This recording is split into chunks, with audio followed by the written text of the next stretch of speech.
event. So I request our founder of the event organizers and our chief guest, Mr. Sriram Vidula and Murli Kalagaru, please come on to the dais so that we can start with the lighting of the lamp. I request everyone to give a big round of applause.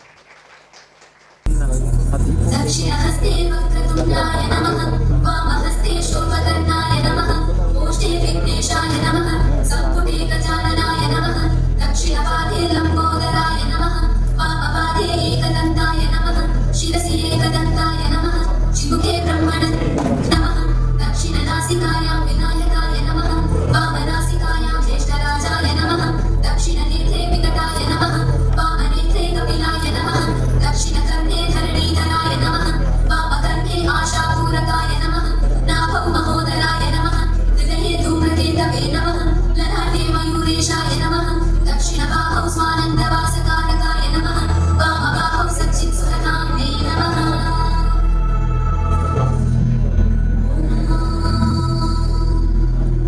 दक्षिणहस्ते वक्रतुण्डाय नमः वामहस्ते नायकाय नमः वामनासिकायां ज्येष्ठराजाय नमः दक्षिणनेत्रे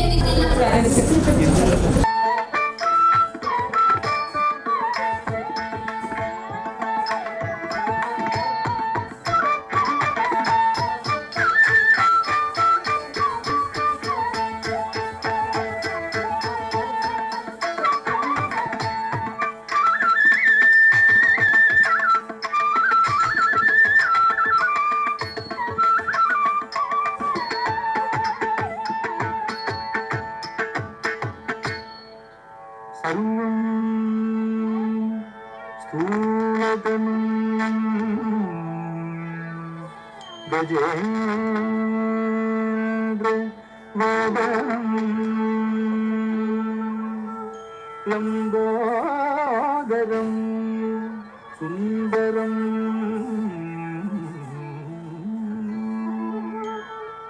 सर्वं स्थूलतनुं गजेन्द्र वदनं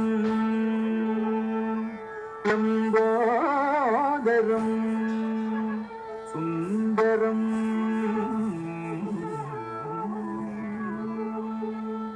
प्रस्यन्दं मदगन्धलुब्ध मधुपौयालोल गण्डस्थलं प्रस्यन्दं मदगन्धलुब्ध मधुपौयालोल गण्डस्थलं दन्ताघात विदारितारिरुधिरैः सिन्दूर शोभाकरम् वन्दे वन्दे शैलसुतसुतं गणपत्यो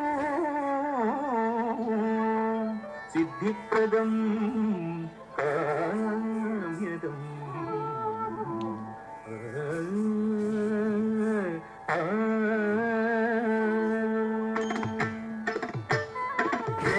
जं तननद जं तननद कुन्दरी किटकट कुन्दरी जं तननद जं तननद कुन्दरी किटकट कुन्दरी जं तननद जं तननद कुन्दरी किटकट कुन्दरी जं तननद जं तननद कुन्दरी किटकट कुन्दरी जं तननद जं तननद कुन्दरी किटकट कुन्दरी जं तननद जं तननद कुन्दरी किटकट कुन्दरी जं तननद जं तननद कुन्दरी किटकट कुन्दरी जं तननद जं तननद कुन्दरी किटकट कुन्दरी जं तननद जं तननद कुन्दरी किटकट कुन्दरी जं तननद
chief guest of the beautiful evening, Mr. Sriram, Dr. Sriram Virdavolu, CEO of TSCI, Data Security Council of India.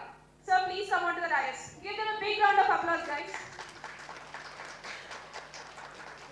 It's a pleasure and honor to be here today, and thanks to the Global HR Federation.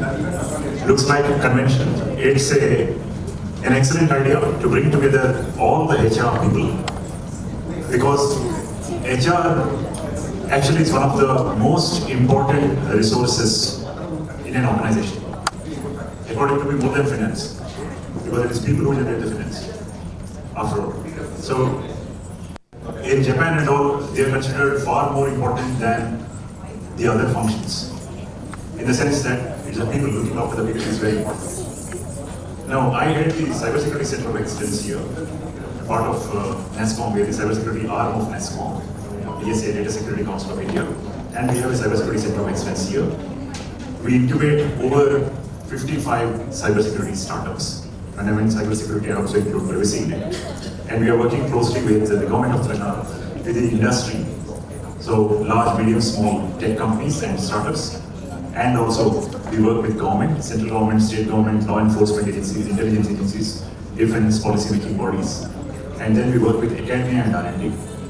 So in that we conduct research, we do faculty development, student development, hackathons, talent recruitment, and also international events and collaborations. And we work with the user enterprises like banks, pharma, retail, all of these user enterprises. And finally, we engage in collaborations, both local, national, and international. For example, we work with Hague Security Delta, Netherlands, Hague Center for Studies, Netherlands Embassy, Cyberoffice from Australia, US, returned in May from US, and also with UK, Estonia, a lot of countries we work with to shape to conduct programs, to in all the other pillars, to really step up the game, whether it is IoT security or privacy laws, also very important. Now coming to HR, what is important?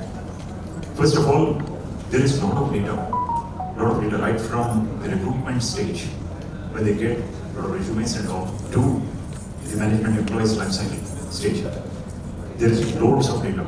They need to be protected because it is sensitive personal data. So almost everywhere in all organizations, DPDP Act will apply, regardless of everything else. Even if it is a B2B company, you have employees' data, which is personal data, so DPDP Act will apply. That has to be safeguarded. So cybersecurity is very important. Now you rely on third-party vendors very often, payroll and everything. So your third-party risks become very important. Third-party vendor management, that also comes into picture. Supply chain risks are there, because you use your software which are coming from outside. So in every way you see, HR is very important. Again, many organizations increasingly are distributed. Then there are a large percentage of contractors, then there is work from home. So, which all contribute to the fact that your security and privacy needs really grow. And that is the reason why we are, and I'm announcing it here, that we are going to hold programs on cybersecurity and privacy for the HR and recruitment departments. So that is one. Secondly, we are going to hold, and I came back from Gandhinagar, Gujarat, where MHA was holding a major one on the challenges posed by AI. Okay, so we are going to hold a similar one here under with our organization. So what are all the challenges posed by AI, which is what we need to be very, very aware of. Because as HR, you are setting policies for employees. For example, that they can't put the organization's data outside. For example, throw in a document on ChatGPT and query on it. That could be sensitive information, piece of information. So inside information cannot go out anyway. And similarly, there are policies surrounding what can be done. The big danger today is data leak prevention. A lot of sensitive data from inside the organization can just leak because people have been leaking documents. They can do it. You lose your computer identity. IP can go. Intellectual property can go.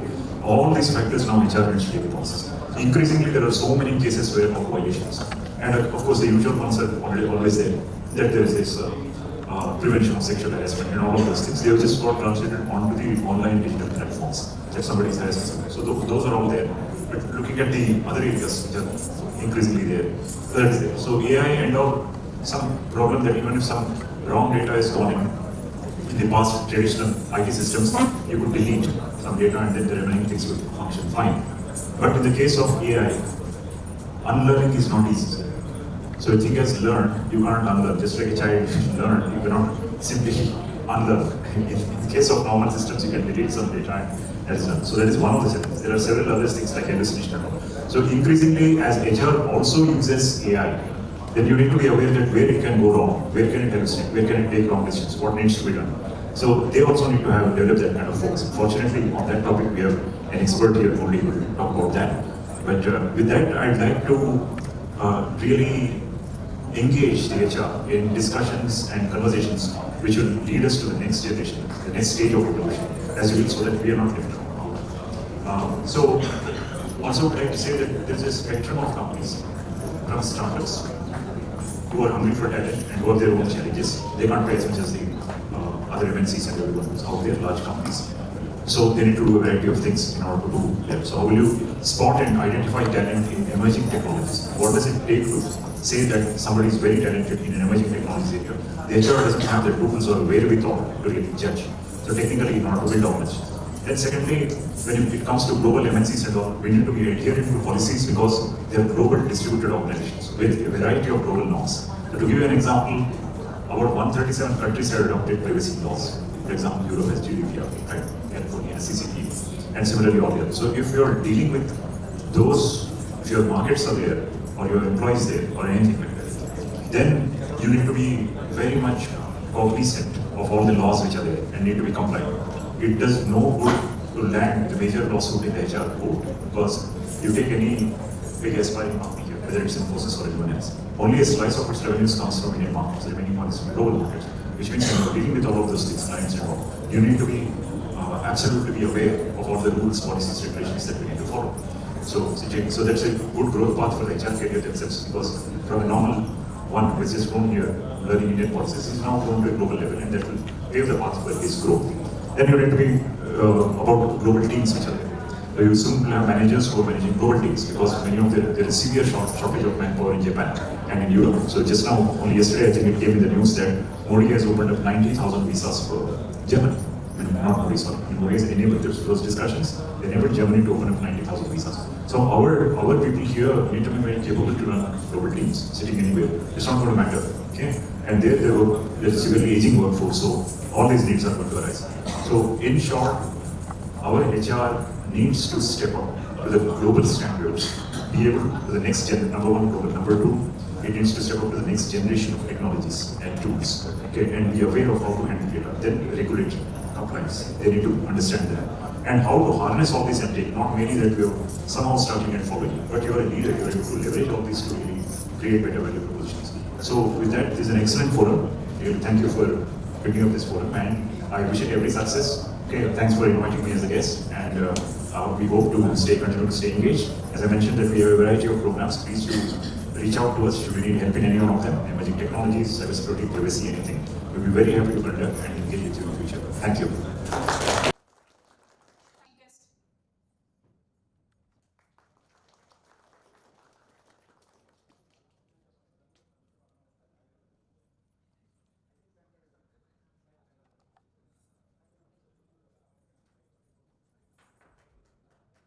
ఒకసారి గట్టిగా చప్పట్లు.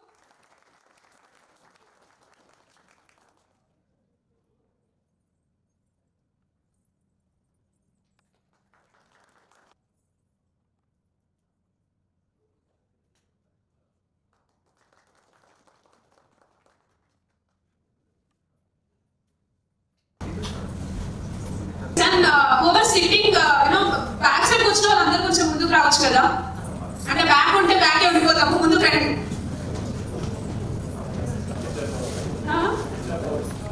అదే HR అంటే అసలు HR అంటే మీకు ఏం తెలుసు? హెచ్ఆర్ అంటే హ్యూమన్ రిసోర్స్ అని ఒకటి కాదు. హెచ్ఆర్ అంటే హింసించే రాక్షసుడు. గుర్తుపెట్టుకోండి, నేను మరి అక్కడికి వస్తే నేను హింసించేస్తాను, నేను కూడా హెచ్ఆర్ని. ఓకేనా? We have an amazing speaker with us. So he's none other than Murli Kalagaru, founder and CEO of Target App USA. I request you to come on to the dais, sir. ఒకసారి గట్టిగా చెప్పండి. Sure, why I'm here. I was just told this morning that I know this is an HR convention, but I'm talking about AI. Let's start with the story. So back in 2000, I was working at Hyderabad and in Egypt. And and since we are technologists, not like marketing people, we named it as a BDI agent. It's called as a belief, desire, and intention agent. And our first test was to take it to HR and say, we went to the pilots, HR head, and said, use this.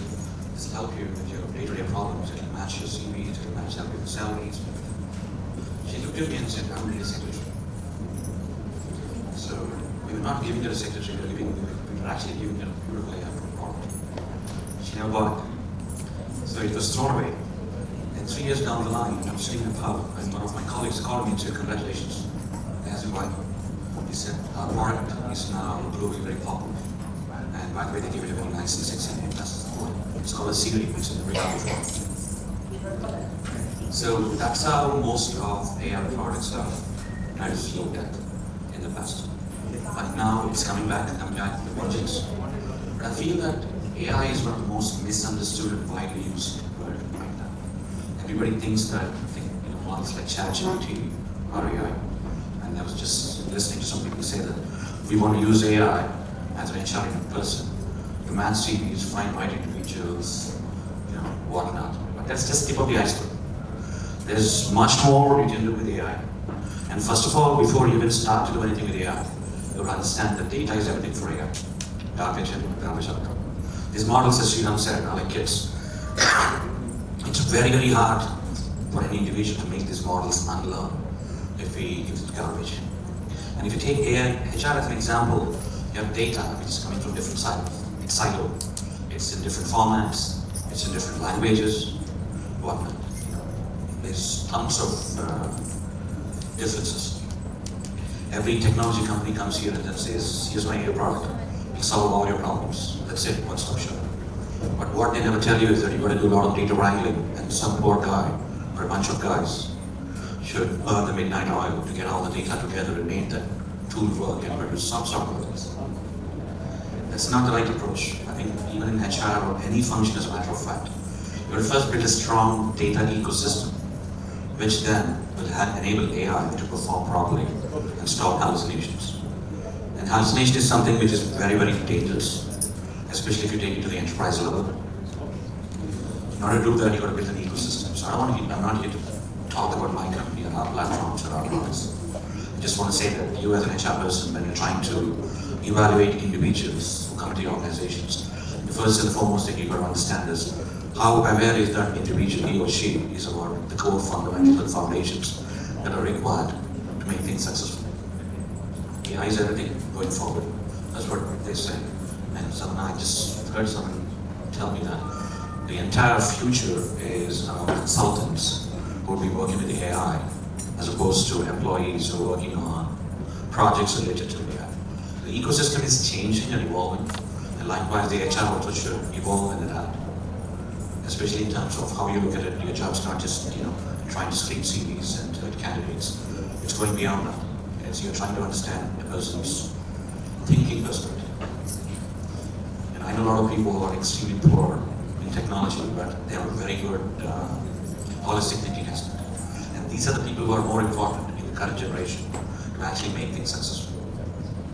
So I don't want to hold up too much time. So I wish this convention all the best and hope that you people who hold the keys or who are the employees or keys to the doors of the organization, would use it wisely and choose individuals wisely. And it's not just selection of individuals, it's like what happens when the individual comes in, how you're helping him evolve, how you're shaping him think, and how when ideas come up, how do you receive it, how do you encourage an individual to actually take things forward when you're having a one-on-one conversation. It's not just about salaries or other things, it's more about trying to understand an individual and how he's trying to think and help him or her progress their ideas. Thank you. Thank you.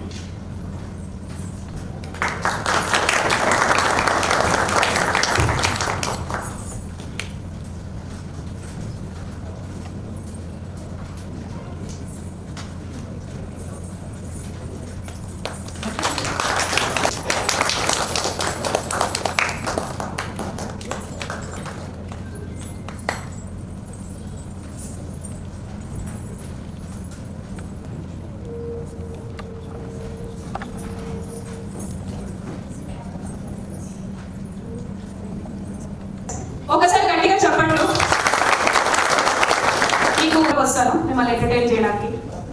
I'm working as a regional HR in Anora Pharma Private Limited, which is Petro Group. Thank you.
Today here in this panel discussion organized by Global HR Convention.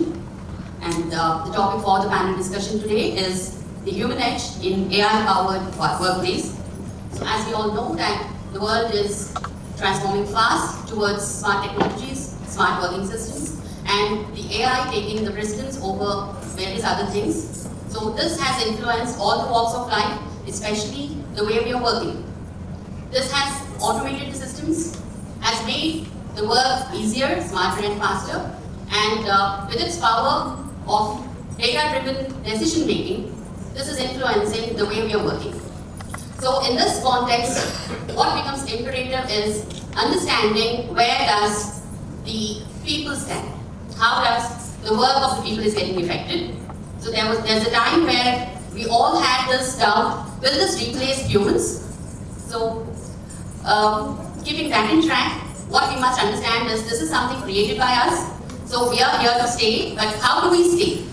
Right? So what is the contribution that people will make, and how is this contribution going to transform? So we are here to discuss and deep dive into understanding how people can make a mark, a difference, working along with AI. So it requires a good balance between using the AI systems and giving a human edge in the workplaces.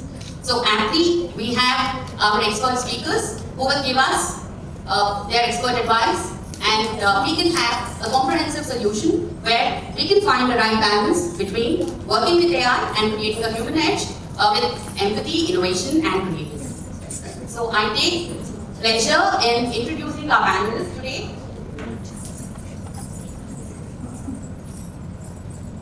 So I begin with introducing our first speaker, Mr. Sam Noel.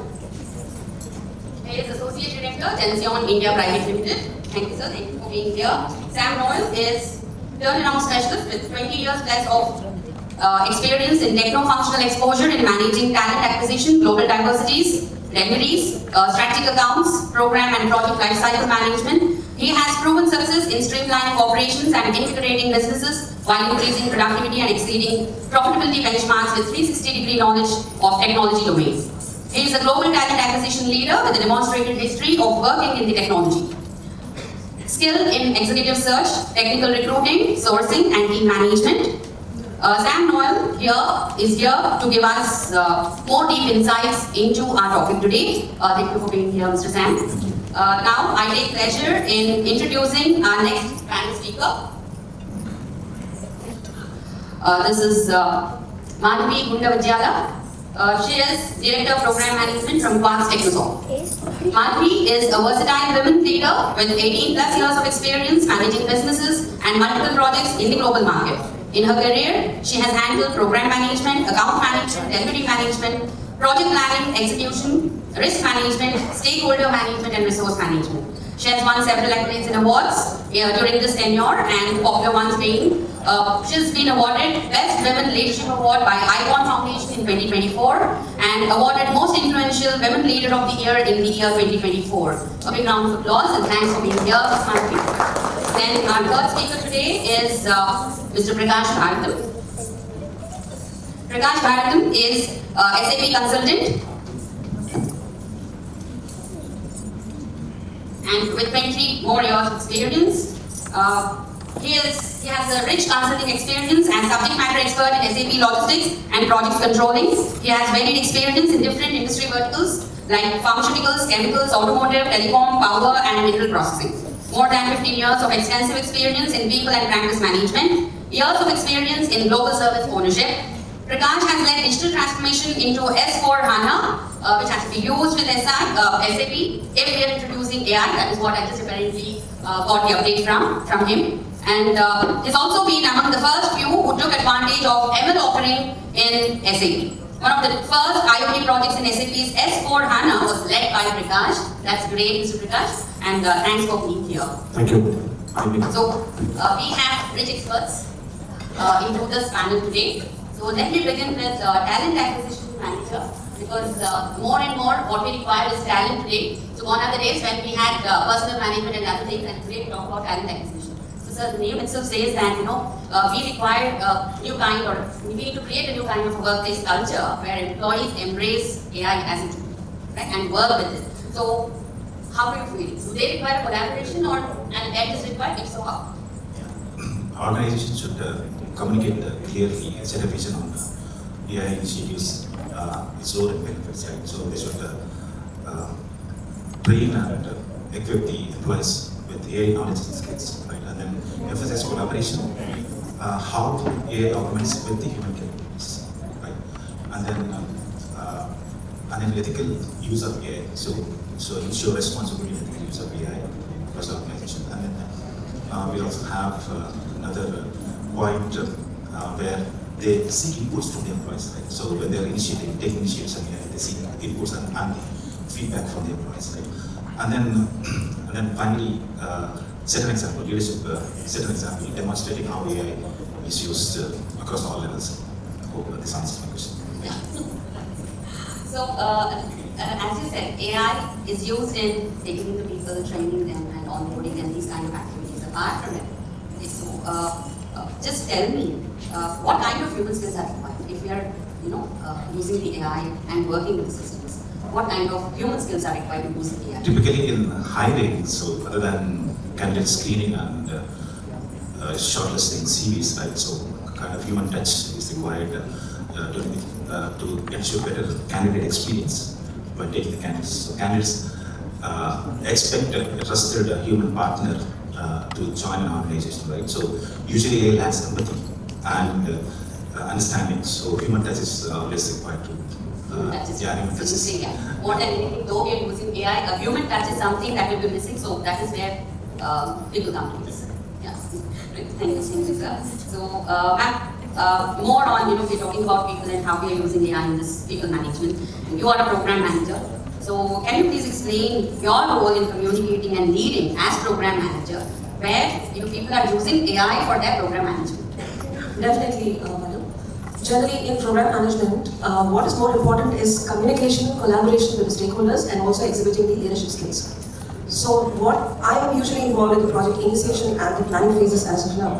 So, when we're initiating a project, there is a lot of discussion which happens with the client, right? So, the right kind of communication tools, the mode of communication, definitely a human touch is needed. Though there is a lot of analysis which is done behind the screen, the predictive analytics. If we had done similar projects earlier, then we use the lessons learned to understand how we can execute this particular project.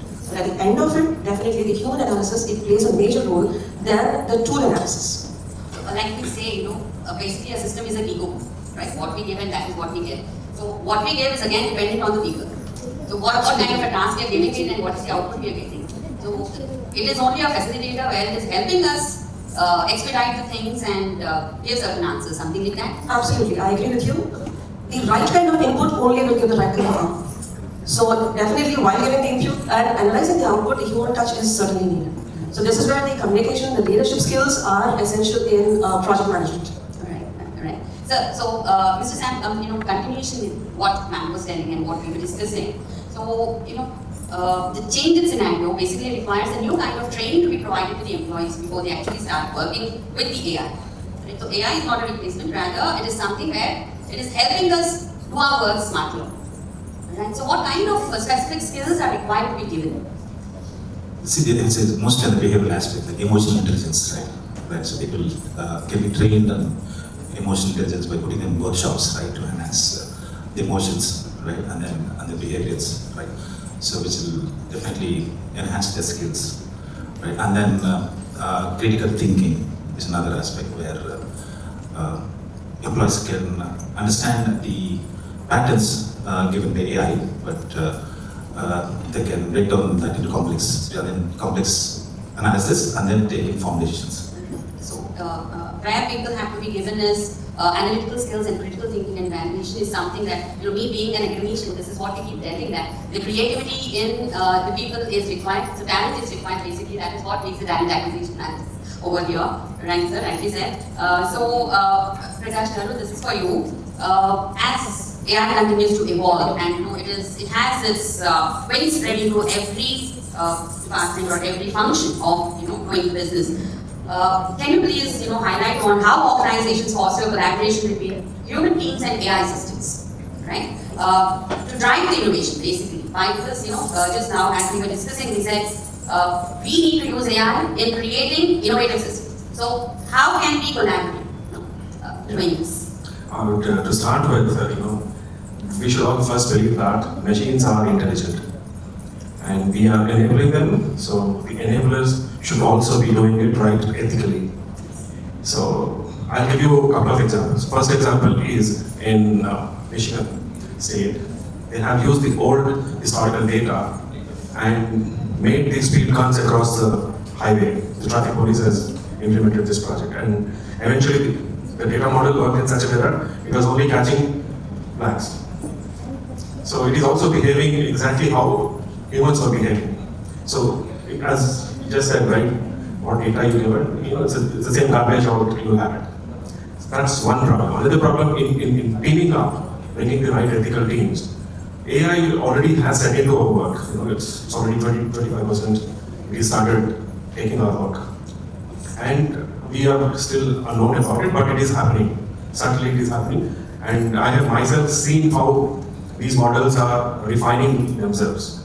While it's taking 20%, probably it might take 80% at a time, but we will still have the right. Unless we cope up with what is happening, we will not be able to control it, over a period of time. So the knowledge to acquire what it can do is very important.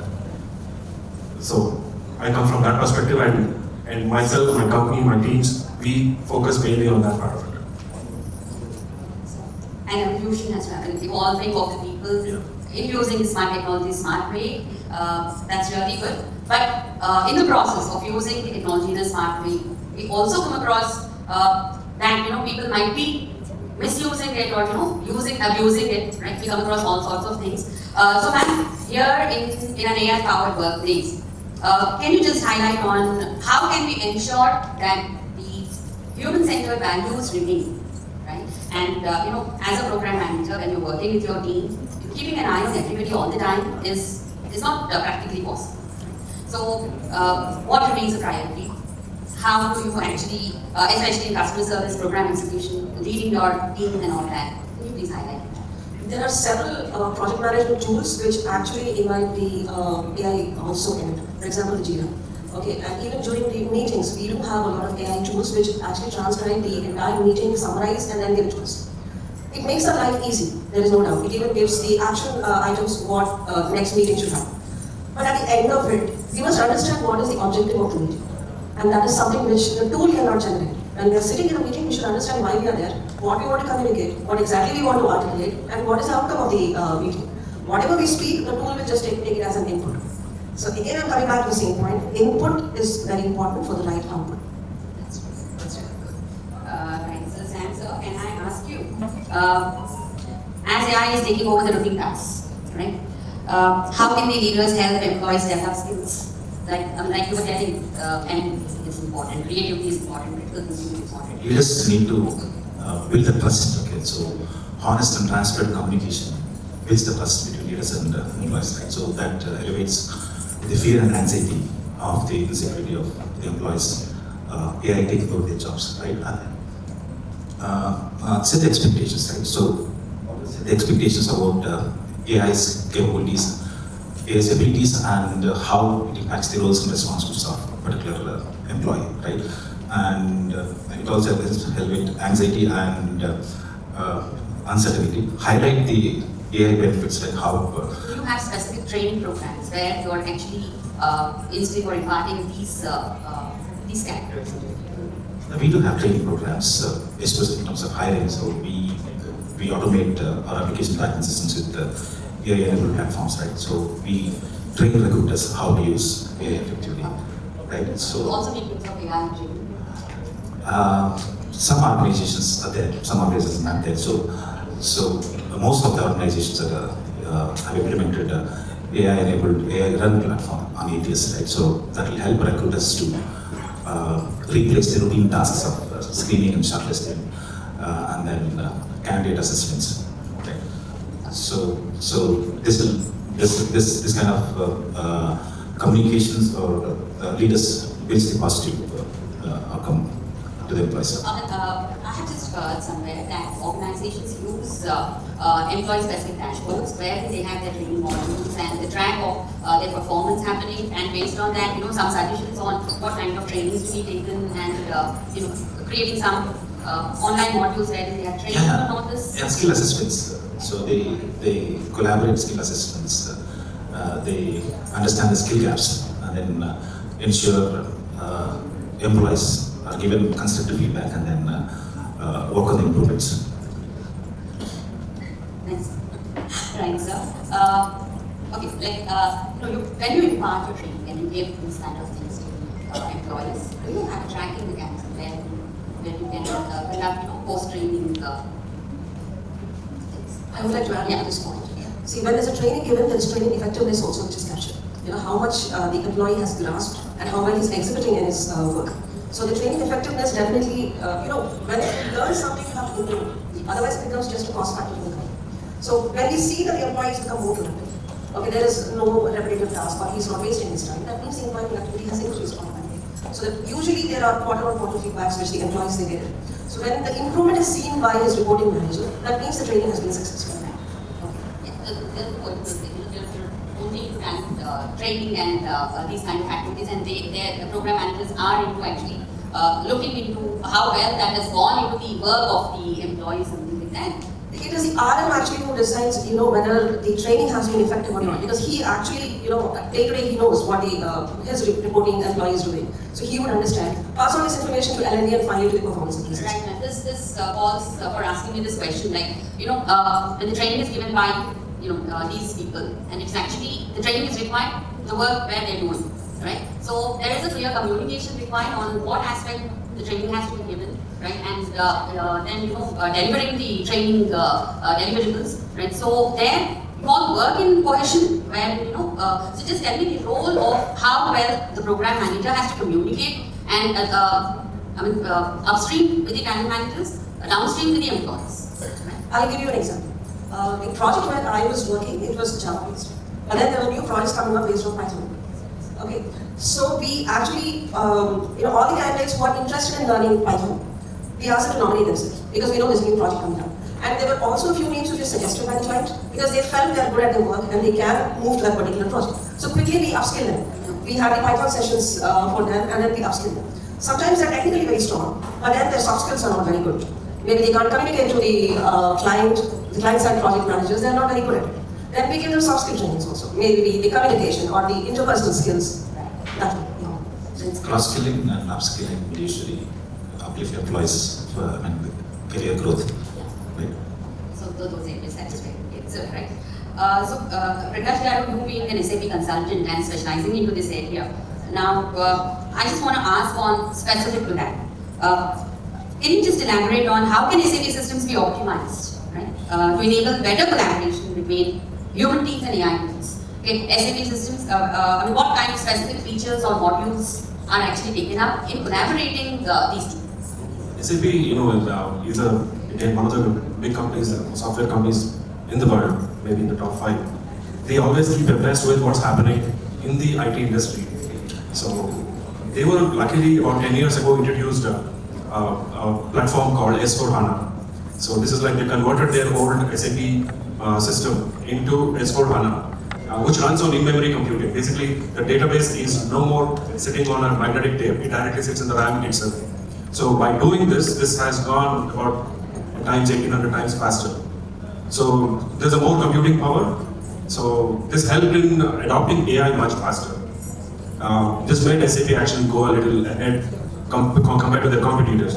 Reason simply being the databases or the data that's held is in a very robust platform. So the algorithms work on that platform, made the data availability much faster. Good. So this also was another question, because you said if you need to use AI tools, then you require some kind of technology upgradation where you can actually start using it. So that might be the case in every field in the firm. So using AI and providing the work. So do you also have to make use of certain tools which actually enable use of AI? I will just take it. NVIDIA is one of the reasons why it has crossed Indian, GDP. Indian GDP is about 4 trillion. NVIDIA itself is 3.5, 3.6 trillion. The answer for your question is only this. Because they have a huge computing capability. Their chips are now designed with so much of computing capability that it has gone up. It has become a priced company. Yeah, sure. See, while deciding the AI tools, first we keep the objective in view. Whether the tool is in sync with the objective, whether it can perform the way we want. And analysis is certainly done at a leadership level. If we feel the tool is suitable and it is going to give us the right kind of output, then we use the tool. Because there are several AI tools available in every domain. It could be QA, it could be in project, it could be everywhere. So there are several tools which are available. We have to figure out which one is most suitable for us. Even in project management tools, there are several tools available. Some may use Jira, some may use a Microsoft project. It depends upon the nature of the project they're working on. That's good. Any questions from the audience?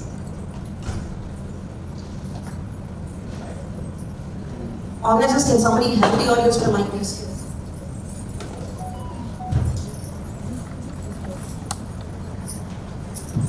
Insightful conversation. I am Divakar Singh with Avishkar. AI is a good slave but a bad master. Now the human edge, how long it can sustain as the accuracy levels of AI is improving, the kind of a computing power, the outputs are day by day enhancing, how long human can compete? I'll take this question. So the first time the computers were introduced, I think the entire banking system was shaken up. They felt they were going to lose their jobs. But that did not happen. All that happened is that they upgraded their skills and they started using computers. And I think this happened in every sector. I'll give you an example in the healthcare sector also. AI can help in doing some kind of predictive analytics. The final call will be taken by the doctor. AI cannot diagnose and give treatment. And I'm sure this is going to be the scenario in every sector. AI cannot have a dominance over human intelligence. I told you right, sir, a while ago, 20% humans will have to hold it. And I totally, go with man. But one more very important thing here is, tools are not ethical. Tools they just do what you want them to do. So the ethical part of it is going to be really a very highly priced human edge. You're going to see that, we will have ethical certificates being given by top universities, and then these guys are very highly priced to do the LLMs and foundation projects as we go forward. I hope you have answered your questions. Thank you.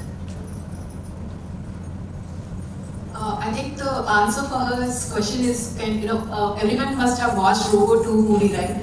So what happened in Robo movie 2? So when the Robo was fitted with good intelligence, it made all good things. But when it was, one wrong chip was invented and it was emerged into Robo, and it was a disaster. So it doesn't have any human intelligence or emotional intelligence to analyze the things. Nice example, thank you. Thank you.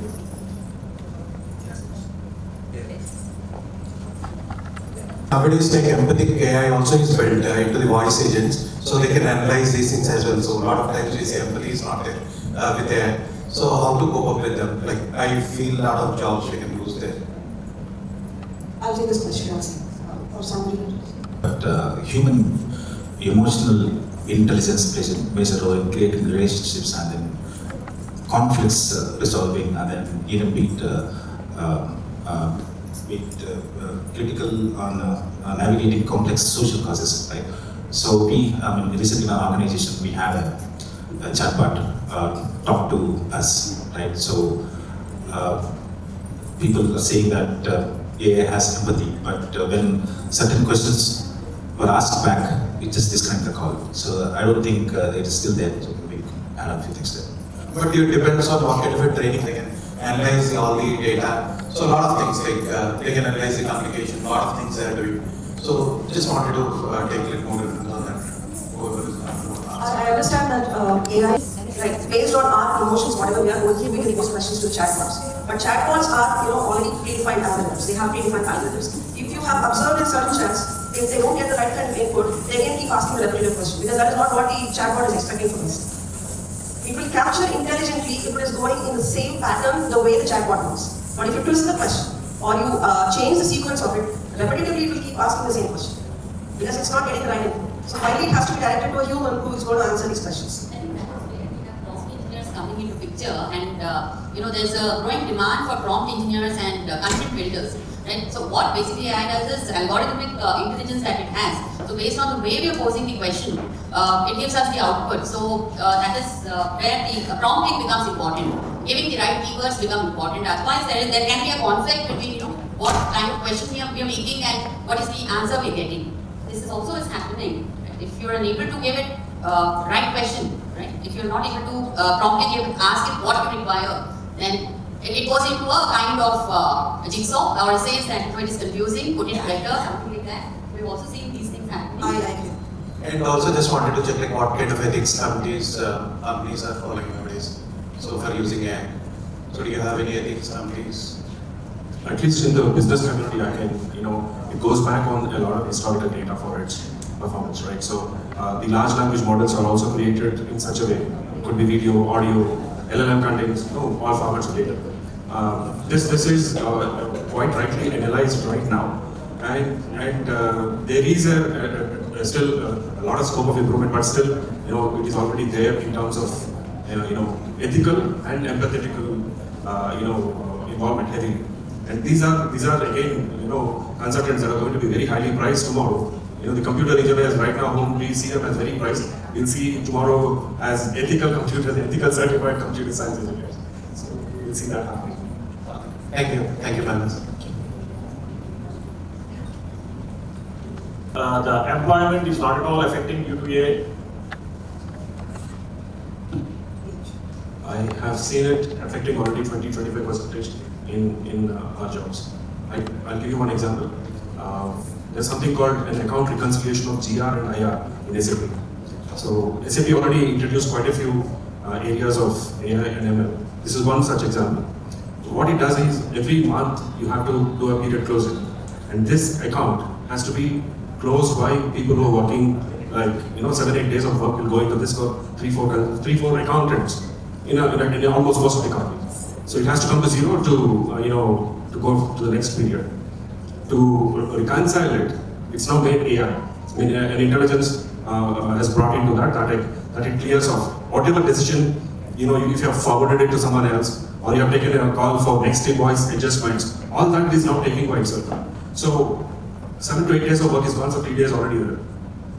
So it is definitely going to, but these gentlemen who were earlier doing the reconciliation, they have the authority to control that account, whether AI is performing rightly or not. And they will see that, they will still come out with a lot of cases that this is not working fine, or this is working fine, and it has to be fixed in some way. So the numbers are reduced, right? The required numbers for that work. So similarly, if you see the customer care services, or if not today, tomorrow, like the drivers work, if you see where this, whatever we are talking about, someone else has to take care of. If you see a vehicle which is going on its own, just by giving the coding. So it's coming to the place where we are standing, picking me up and then going. That is not yet in India, but it's happening, right? In India, it was very difficult. In this very building, I have to remind madam that, there was this emerging technologies, Dr. Ramadevi, when I was talking to her, she was telling that, someone came and gave her a presentation on how to run the traffic on AI. And she asked, can we do it opposite side? Then there is, if someone who follows the, proper logic, it doesn't work. It has to take care of all models. So they went back thinking, saying that, okay, we will include opposite side as well.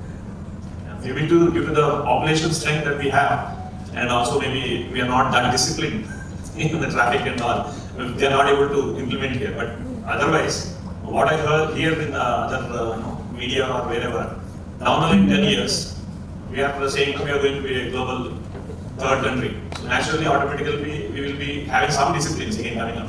So there, when people are knowledge or they become knowledgeable, then do you think that we'll be taking over, AI will be taking over many of the posts? Like many say even there won't be a driver required. I'll tell you, it happened earlier also when these first-class computers, first-class software products, when they came, they were implemented there, but they were implemented by Indians. And the adoption of that to India happened also eventually. So we will definitely go there, reduce the chaos as we go forward, and more population learn things more, and then we will adjust. We never thought that 1 billion people will be using mobile phones in India earlier, but we are using. So it has to change that. Adding to what Sir has said, AI maybe in the coming decade, it's going to take over only the repetitive tasks. There could be automation that is going to happen. It's the same human who's working for 3 days, maybe the AI can do it in half day. Those kind of tasks maybe can be taken over by AI. But when it comes to analysis, again the human touch will be there. Definitely the human touch will be there. And the traffic example that you have taken, let AI come up with some kind of a module where people drive in Charminar or Padechori. I will accept it on that day. One last question I would like to ask is, do you think there is some solution? Because in India, what we see is the job scale, means not having jobs. So we have so many engineers coming out every year, every politician talks, every analyst talks, but there is really not a solution for them. We have come up with this T-Hub saying that, everybody can, maximum whoever is interested can become an entrepreneur. At the same time, Modi says we are ready to give loans, Udyam, etc., MSMEs, etc., but still, we still find people, unemployed and disheartened and even some, suicidal happening. So do you really think that AI can bring something good for these people and create more jobs or opportunities? If we become a global AI powerhouse, like IT industry has become for global, support function, right? Similarly, if we become an AI powerhouse for global supply, I'm very sure India will gain more in AI than lose. At the field level, what is required basically is people should understand that AI is here to stay and we need to embrace it. And when we are embracing it, we have to equip ourselves how to use it. So for that, we have to increase, there is a requirement for self-paced knowledge acquisition basically, and there are a number of tools available. As of now itself, there are a number of tools available wherein the students or the young generation can upskill themselves or seek knowledge. Like you have government portals where they are providing these kind of courses. Most of the youth in India, what happens is they do not come out proactively to equip themselves with all these things. Unless some kind of an incentive is given, which is also too very strong, which is cutting across their all other requirements, only then the youth is coming forward to actually skill themselves. That is where the problem is lying. So what I feel is there should be more collaboration between industry and academics and the training. Basically we are talking about how can employees in an organization be given the training. But once they are into employment, they will definitely take up the training and they have a mindset that they have to work, so they will take up the training. But the problem is in the institutions, in the higher education institutions, and the students do not have the right mindset of what kind of a training to be taken. So there, I believe a lot of attitude building has to happen. We have a lot of potential, but the potential is not being tapped properly. There are a number of tools available, but the knowledge of the tools and the importance or the benefit that they will get from using the tools has not been properly given. So a lot of training has to happen in these areas, and I think the corporates should come forward and take up as CSR initiatives in training and in training the students about the industry requirements. There is a huge gap between industry requirement and the knowledge that they are taking in the institution level. So if that is rightly patched up and the gap is removed, we can definitely harness all the benefits of AI as well as the requirement of the knowledge workers. More and more the knowledge workers are required. Mediocre performers or mediocrity will not work in the future times, basically, in the future times. So that is the basic requirement, and if that is resolved, a lot of things will fall aligned. To be precise, adaptability and learning agility. Someone needs to come out of comfort zone and learn newest technologies.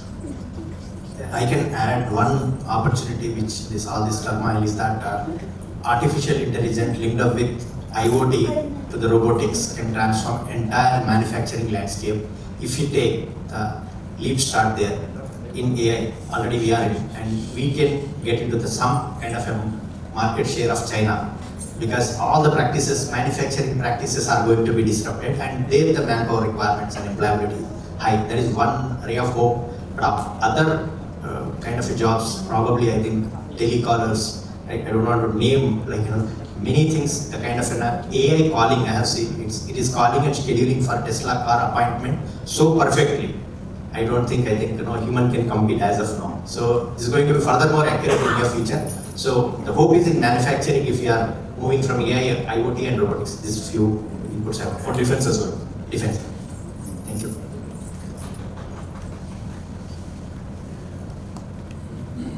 As he was telling, the automation is on fast pace, and we also have certain government schemes where they are giving a lot of boost down to the rural areas also. In this direction, government has taken up tie-ups with IITs and IIMs in providing extension programs, going to the rural areas, identifying the talent over there, and coming up with something called as smart hackathons and various other things. So these are certain initiatives that have already been taken, and these have to be promoted more and more. And if that is done, as we were discussing, AIs are here to stay, and they will be there. So it is for us to understand how to make use of AI, and if we know the right use of it, and and for that particular kind of a culture has to be built basically. So on part of the organization, what is required is how organizations are taking up building the culture of trust, creativity and innovation. Putting ahead the human values more importantly, because AI is like a sharp-edged sword, which can be a boon or a pain. So, what we need to harness is a culture of using it rightly. And then we have a long way to go, and surely we will be successful and become one of the superpowers. We're already in the making, and with these kind of initiatives that have been taken, and brainstorming sessions that are happening with our panelists or with the audience over there. The audience was also enriching. Thank you so much for your participation. I also thank our panelists here today who are here and who have given their expert advice on the topic of human edge in AI-powered workplace. Thank you so much. Thank you each of you.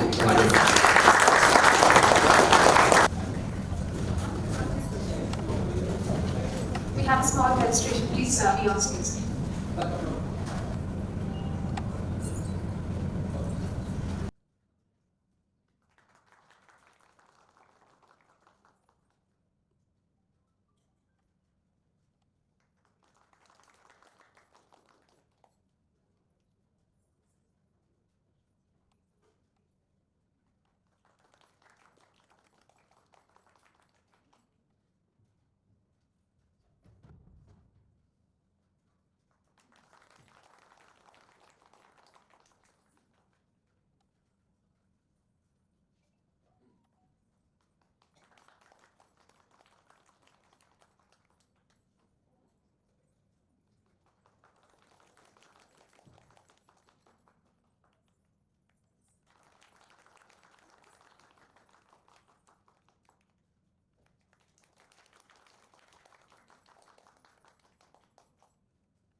Translates to gold.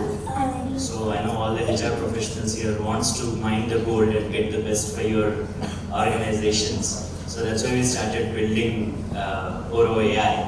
As the esteemed panel spoke about the AI, it's nice to talk about what we are building also just after that. So the problem statement when we have a staffing company called Oro's Consulting. So when we were doing the staffing, when we are working with organizations, so we realized that this problem is, very interesting to solve. So then we started saying like, okay, how can we start understanding this problem? So then we kind of broke it into two pieces. One is that from the point of view of a job seeker. One is from a HR professional or a staffing company or an organization who is basically looking to hire, the next candidate. So then the whole understanding, came to a very simple point called discovery. Whether it is a company looking to hire the right professional or a candidate looking to get into a right organization. So the discovery's problem was very interesting.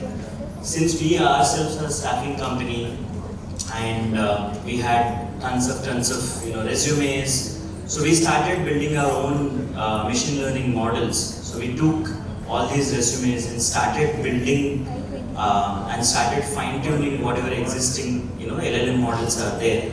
And that's how Oro AI was born. So the journey, we try to take the journey of job seeker. Let's say I'm a candidate, I want to get placed, and we try to map the entire journey of a candidate from, let's say I have a resume, or if I don't have a resume. So we have built a build a resume feature where the AI basically understands, like you give the prompts, as ma'am was saying, prompt engineering. So we built a tool where you give the prompts, you give your keywords, and it helps you build the perfect resume. And then once the resume is done, what is the next thing you do? You basically go and scrape through, multiple job portals. You want to scan through a lot of job listings, etc., etc. So that part we basically streamline using our AI. So as soon as you build a resume, you upload it. Our bot, basically the Oro bot, what we have built, basically scrapes through the millions of jobs across all these platforms like LinkedIn, Indeed, Monster, Naukri, and then basically finds the right. So we built our own ranking mechanism based on the job description, based on your resume, the keywords, the skills, what you have. So we try to match and give you the match score so that you get the best top 10 or top 20 jobs what you're looking for basically.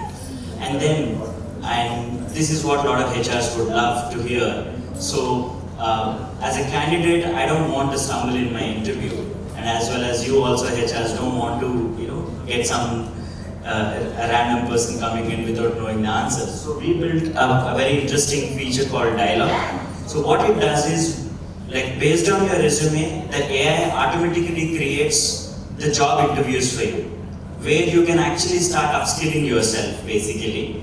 It's a timed interview, you give your answers and it will give you the score, and if you are not really, you're not happy with your score, so we have built a feature called Ask Me Anything, which is like your ChatGPT or any other your GPT platforms. So it helps you with the answers, you can search, you can query whatever, you want to learn. And then it does the auto apply to those jobs. So pretty much a job seeker's journey is kind of streamlined and made it easy. Now coming to the organizations or the staffing side or the company's side, I'm sure a lot of HRs would feel really happy and we are friends after this thing. Where when you have a job requirement, for you also it's a very a big ordeal for you to scrape through millions of job profiles and find the right candidate. The same AI will come there and basically it understands your job description. We have built certain parameters based on our understanding and based on the time we have spent with HR professionals in the market. So now when you submit this information, our AI basically goes through all the profiles out there and scrapes through the right matches for you, which match exactly to your job description basically. And now when you get the candidate, you can see the candidate profile, you see the match score, you see the ranking. And then if you feel comfortable, you go ahead and schedule an interview with them.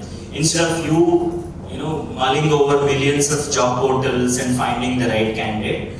So the AI here, what we are building, is not really replacing any jobs or anything here. It is basically helping you streamline the process much better. Basically, it is kind of taking all the grunt work off your plate and trying to ease out the process for both the ends and solve that discovery problem for both sides of the table. And we have some interesting tools also I built in, like there is a resume adjust. So where I have built a resume, but there is a job description and my match score is less than 5. Now I have a feature called resume auto adjust. I have skill set, but I don't know how to build the resume. So the resume auto adjust basically understands the job description, understands your skill set, and adjusts the resume for you. So similarly, there is a resume evaluator where there is a job description from the client and or from the company. So I upload my resume and I can actually evaluate my entire resume, and it can actually show you what are your strengths, what are your weaknesses, where you can improve, where you lack, etc., etc. So overall, the product is catered towards both the job seekers and the staffing and organizations, and so to help you streamline the process much better. And thank you so much once again for the opportunity. And the Chief Guest, Dr. Sriram, please come on to the dais.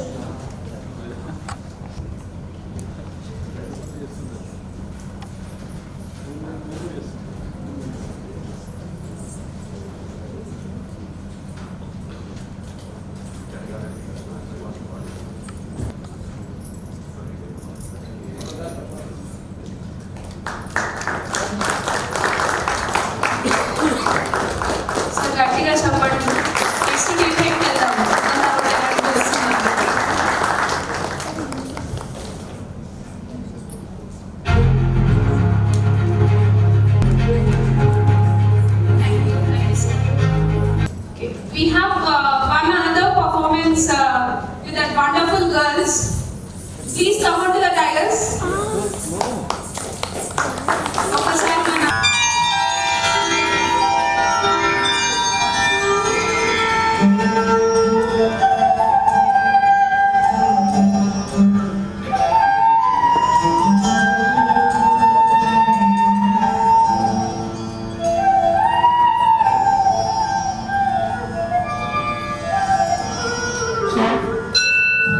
Her her Shambho Shiv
on stage. Ritalium, please come onto the dais. Come onto the dais.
And I really need everyone to appreciate once again.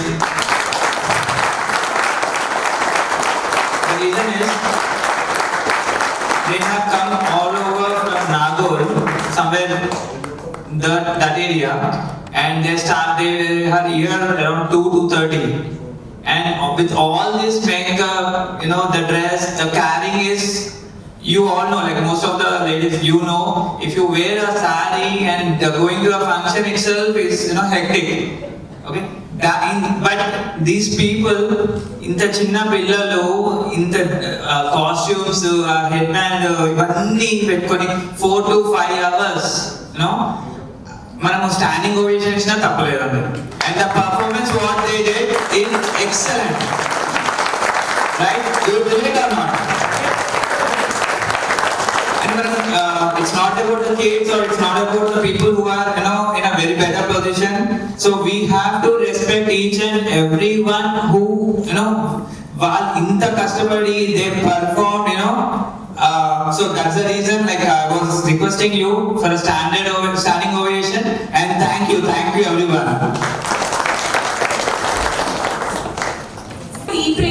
And there is a stall where you can get something sweet, right? Okay, something sweet stall. You can collect your sweets over there and have your tea and come back here so that we can continue our event. And over there, right side, and at the same time, like when you go from there, you have a food stall. Well, there's something sweets. They have snacks as well. They are selling snacks as well, and you can just taste that food also, because I just had some beautiful sweet. Definitely that cookie is amazing. Okay, so just go backside, and when you just turn left, you'll be having something sweet stall, and after that, like you have a tea and coffee stall here.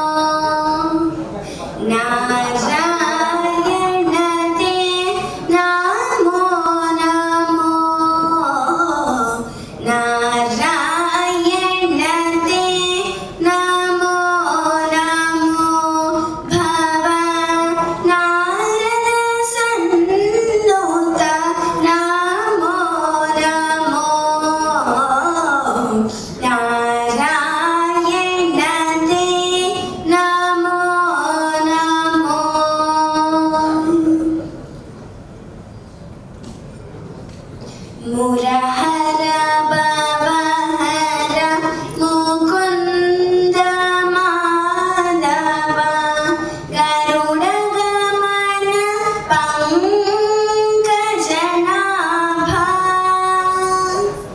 Murahara Bhavahara Mukunda Madhava Garuda Gamana Pankajanabha Parama Purusha Bhavabandha Vimochana Parama Purusha Bhavabandha Vimochana Nararuga Sharira Namo Namo Namo Nararuga Sharira Namo Namo Narayana Te Namo Namo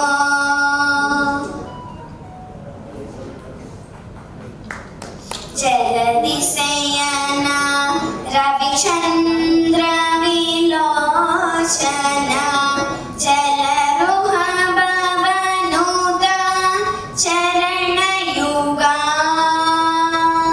Jaladisayana Ravichandra Vilochana Jalaruha Bhavanuta Charana Yuga Balibandana Gopavadu Vallabha Balibandana Gopavadu Vallabha Naligondarate Namo Namo Namo Naligondarate Namo Namo Narayana Te Namo Namo Adideva Sakalagama Pujita Yadava Kula Mohana Rupa Adideva Sakalagama Pujita Yadava Kula Mohana Rupa Vedodara Sri Venkatanayaka Vedodara Tiruvenkatanayaka Nada Priyate Namo Namo Namo Nada Priyate Namo Namo Narayana Te Namo Namo Narayana Te Namo Namo Narayana Te Namo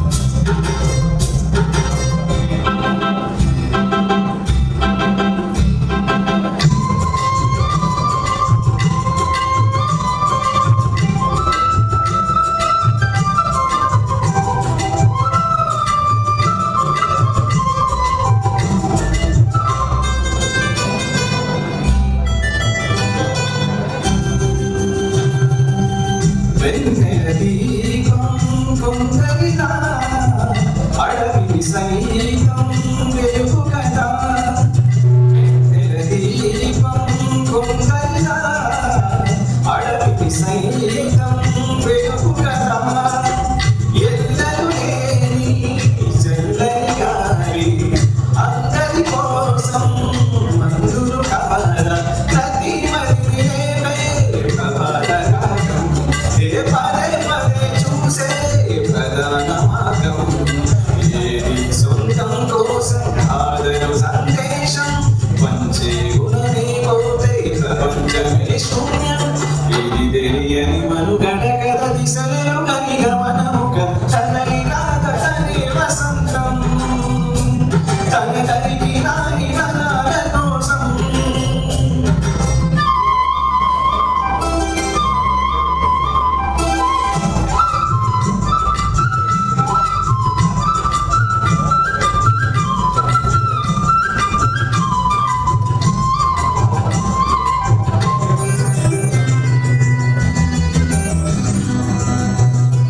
In panel.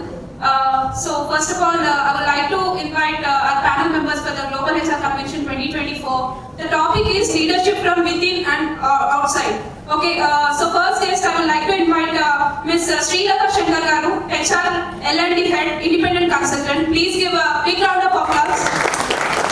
Next I would like to invite Richard Garu, Global Head and Talent Acquisition Delivery. Please come on to the dais. Next, I would like to invite Sai Subrata Shankar Garu, Manager Talent Acquisition. Please come on to the dais. Next, I would like to invite Akhilesh Surin Garu, Director. Please come on to the dais. Okay, sir, let me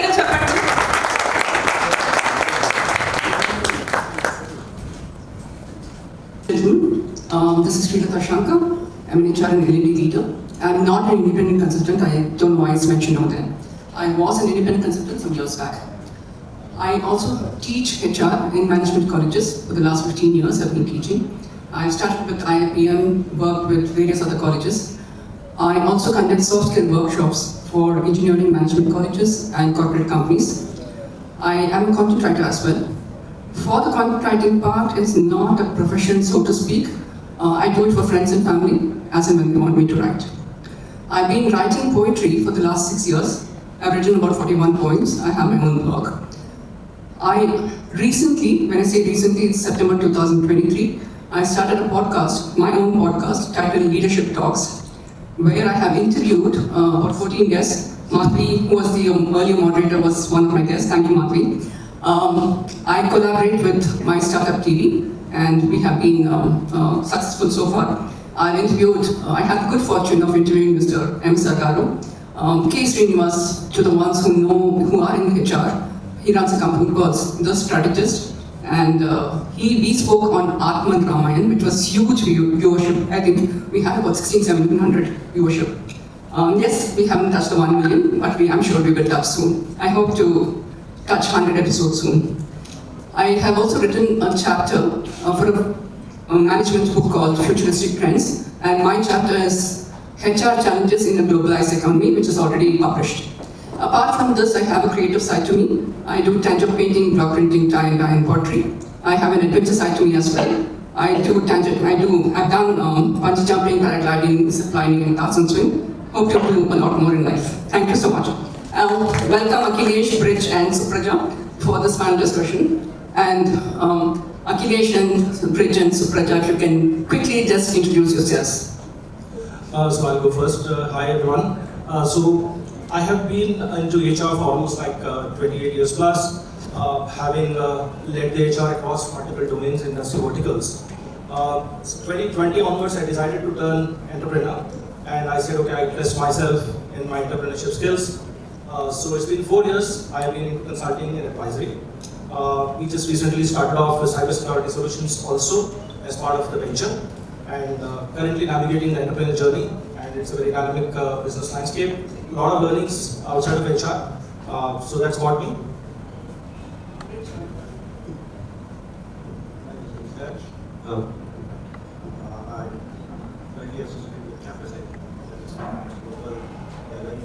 You'll have to put the mic a little closer. Still, okay.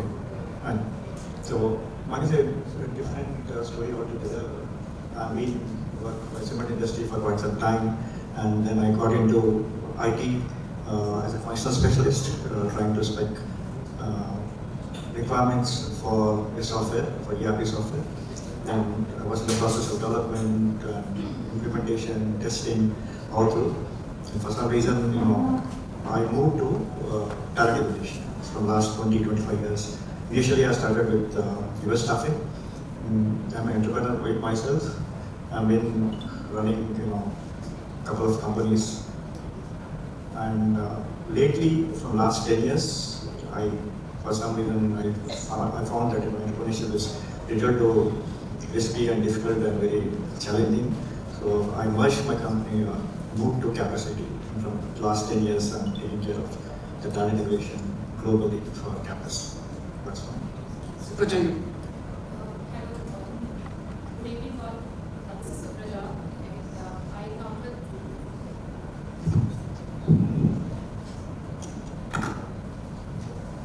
Good evening all. This is Supraja. I come with 15 years of experience in HR and TA. Out of passion, I moved to TA and I started my career with a semicon company, and I worked with few semicon companies in Hyderabad, and then I also had the experience working with few product companies. And now I'm working with a company called S-1, which is into IT services. We primarily cater IT services for healthcare industries and retail. Yeah, thank you. Thank you. Thank you, Akhilesh, Rich, and Supraja for this panel discussion, being panelists. And thank you, the Global HR Convention, Lakshmi Chanaja and Rohit for hosting this event and asking us to be the panelist, asking me to be the moderator for this discussion. Our topic for today is leadership from within or outside. Let's probe into what is leadership and what is the meaning of within and outside. Akhilesh, let me start with you. What is your opinion or definition of leadership? And how is it formed, or has it still kind of getting transformed? So, well, leadership is a very, very vast area, and as far as I look at it, in the last 28 years across my career with corporate, which I traversed, and leadership has definitely evolved. And as we stand today here, we know the complete workplace landscape has changed. Nobody has heard about remote working, hybrid working. So it is completely, the pyramid has shifted. The complete, the landscape of leadership also has shifted. The way we manage things, earlier it was a top-down approach. People used to give tasks and manage and just follow. Over a period of time, I have worked with leaders, I've seen them to be very active. They just want to get the things done. Today it is very different, it is collaborative. It is very, very people-centered. Leadership is now about influencing and inspiring the people that are organizations that they are working. Not only that, my experience of my previous organizations, having worked with other leaders, I have realized that while I have been the partner to them driving the HR agenda, my role was also evolved as part to be as a coach or a mentor at times when I see the decision makings are not very aligned with the business goals or the requirements today. Having said that, it is not about influencing and inspiring at all at the moment. It is also about inspiring and influencing the emotions and the thoughts of the people. And to do that, it is all about self-leadership. It comes back to you. So you as a leader have to look within. Are you having those leadership skills to influence and inspire others? I'm here talking about mindful leadership or empathetic leadership that we speak about and everybody here is from the HR community knows about it. But when I've seen that in corporate, I see that definitely the leadership skills and leadership as a whole has evolved. There are leaders in organizations who are very popular because of this approach.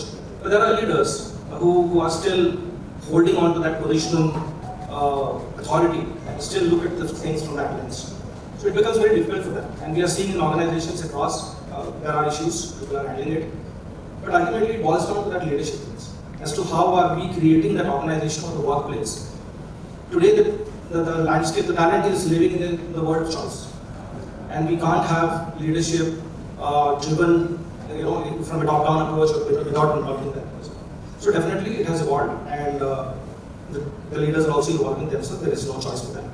And yes, that's how I look at it in terms terms of how the overall evolution of leadership skills? Sure. You mentioned inspire and influence a couple of times.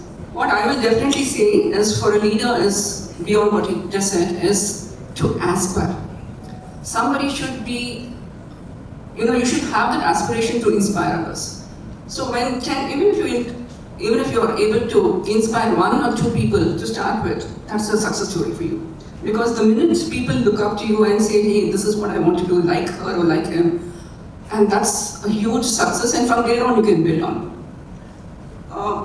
I also believe in one mantra that is, has become a mantra for me. One is aspire to inspire. Second is like adding to what Akhilesh mentioned is, we've all heard of adapt. You have to adapt yourselves to the environment, to the people, blah, blah, blah.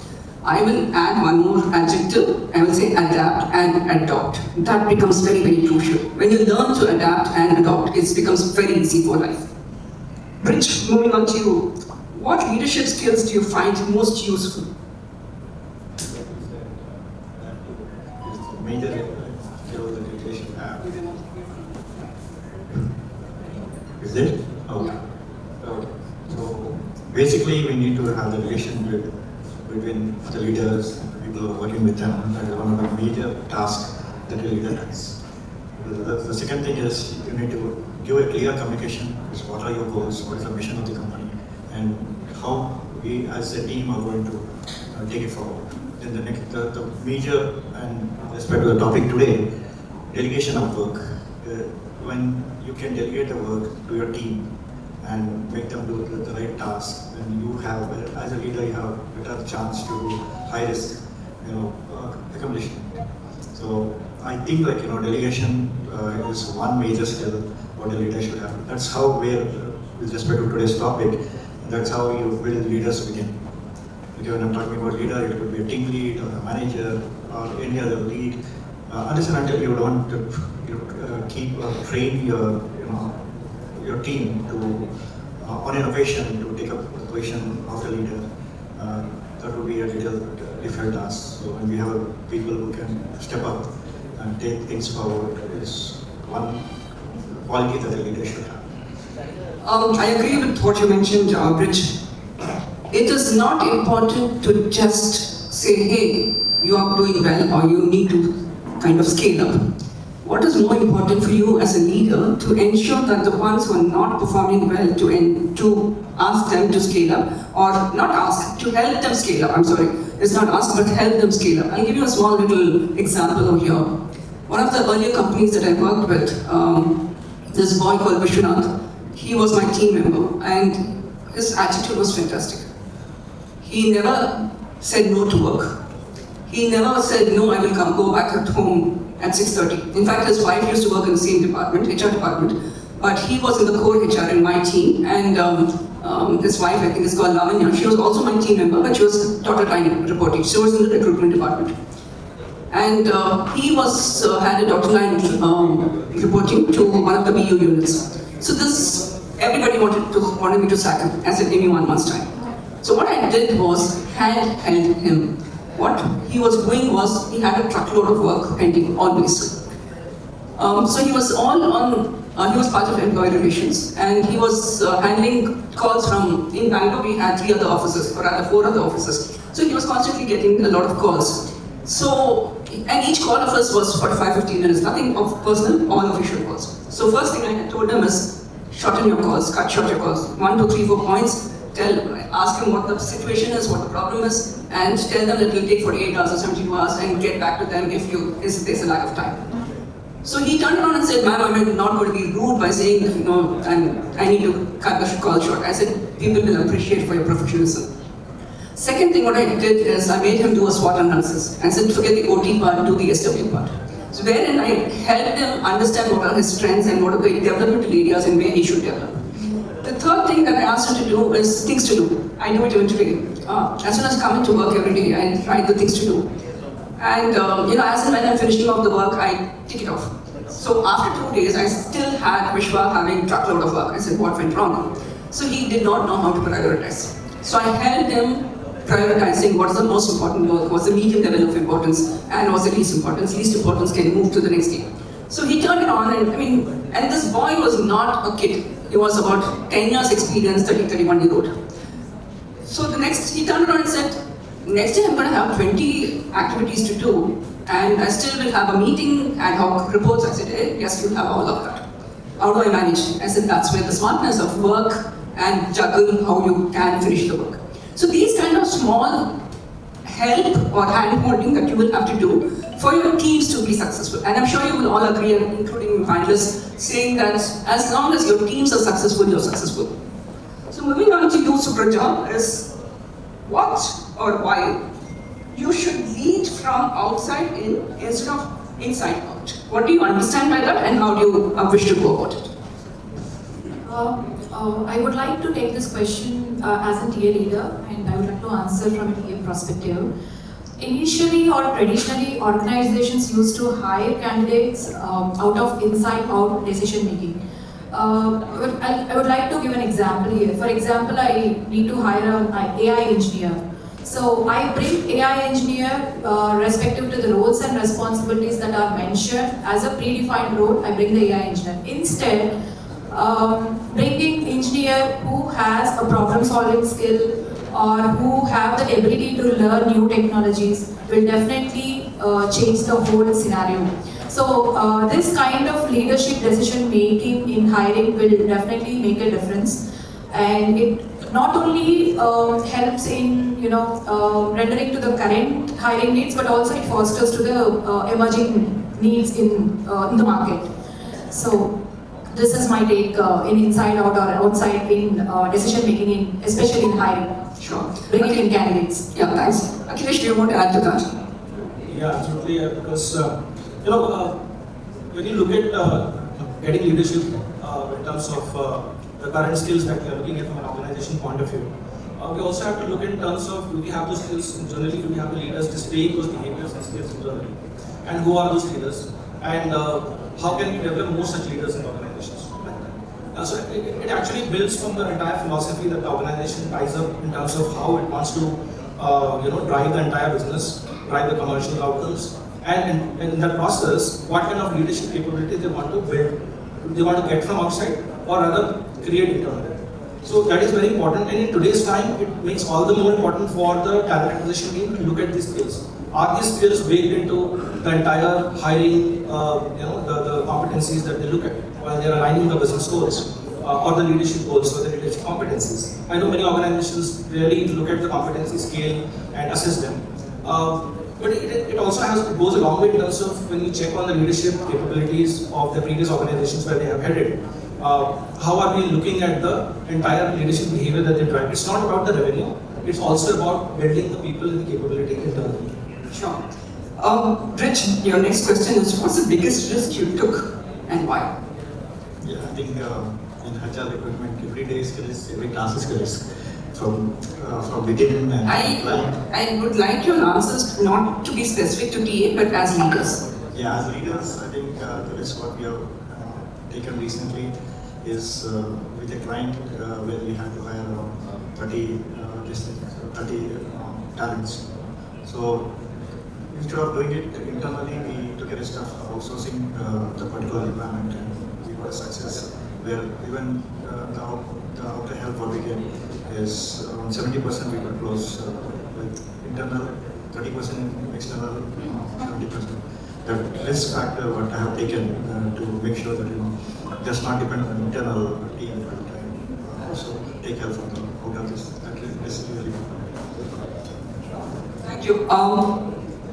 Akhilesh, what would you classify as the most defining leadership behavior? Well, I think this is a pretty interesting question. I would like to keep it very simple. Be authentic. Be authentic. Genuine. Okay. Listen to ideas. Stand with the team. Take bold decisions. Give credit generously. And celebrate success. Celebrate success. These are simple things everybody can do. So that's it. Well, it's not a rocket science, but people have to come out of their, as I said, authoritative positions they hold on to. So these are things I feel that very important traits that one should. Today, leadership has to be there with the teams. They have to be invested. As Rich said, we have to build the teams, right? And so how do we build teams? You have to stand with them. You have to be invested in them. Earlier it was delegation and get the work done, follow up, have work at the end of the day. What I did for Vishwan. Yes. Help them succeed, help them scale up. Yes. I think I'll add to what Akhilesh mentioned is, it's easy to be a manager. I don't think you should be just a manager, you should be a leader. And the defining the line between a manager and a leader is, manager is saying, hey, you need to do X, Y, Z things. Have you done it? When are you going to finish it? When, follow up. Not micromanagement necessarily, but follow up and ensure the work is done. Micromanagement is definitely no. But what defines or what makes you a leader is to help, like I said, handhold what I did with Vishwanath. And during the COVID times, I think we all went through really rough times thanks to China. Blame it on China indeed. We became resilient. But has the resilience resonated with teams, and what have we done with teams? That's a more essential question. So resilience is not just saying, in my opinion, in my words, resilience is not just saying, hey, if there is a problem, I can face it. But resilience in how you're shaping your teams. Another thing, what I will definitely say from my own experiences as a leader, when your team members going through some crisis, physical, emotional, family, please do not say, ask or say, what is the work pending or what work is pending. As I'm quoting this out of personal experience. My mother had a bronchial asthma attack, and she had gone to my cousin's house, and my cousin had called up and said, hey, rush her to the hospital, rush her to Medicity Hospital, then near Secretariat. And my super manager, he knew every word of what I was talking because his cabin was somewhere about 2 feet away. And I was speaking to my brother-in-law. I said, Jayant, mummy's not well. He was working in Apex, I was working in Hyderabad. So I said, I'm on my way. He said, don't worry, I'm there. I'll be there in 5 minutes. So when I called up, I don't want to take her name, it's called Anita. When I called up Anita on a Friday, this happened on Thursday evening. Friday morning when I called up and tell her that I'm not going to come into work, mummy's hospitalized, and she's in the ICU. She was not hospitalized for a small little cut. She was in the ICU. And the first thing she asked me is there any work pending? I wanted to give her a tight slap. So had she told me, saying, hey, don't worry, nothing is going to break or disaster is not going to happen, I will manage to take care of your family. That would have been a huge help for me, just the words. So as managers, as leaders, I think we should be cognizant and sensitive to the team member, irrespective of whether he or she is going through an emotional problem, physical problem, whatever. The second thing what I would add to what these people said is the approachability. The minute you become approachable, the wall is broken. So when I enter an organization or move into another team, the first thing I tell them is, whatever designation I hold is on paper, you and me are friends. So there I break the wall. And yes, I've heard mother-in-law story, boyfriend story, girlfriend story. So when they come and speak to me, I just switch off. But I switch off mentally, but I'm physically, yes, don't worry, things will happen and things like that. So what I do is the approachability factor is kicked in. And they say, hey, I can speak to Srilata about anything. So another thing what I'm sure you'll resonate with me is, as HR people, as leaders, start learning how to read people's mind.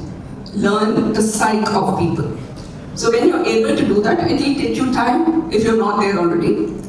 When you do that, you understand this person's psyche, so you know how to work with them. So this lady out there in black, she's smiling away, nodding. So what happens is, again I'm quoting out of example, I'll take another 30 seconds. When I was working with the engineering group, so I used to take my colleagues of various other departments to a coffee and tea in the same pantry area and speak about the moon and the sun and irrelevant things, Bahubali and what have you. So when they're speaking to me, I realize and I tell the manager that this person is going to leave in 2 months' time. So the manager has always turned around and said, what rubbish are you talking? He's my star team member, he will not leave. And 2 months later, exactly they come and say, Srilata, you're right.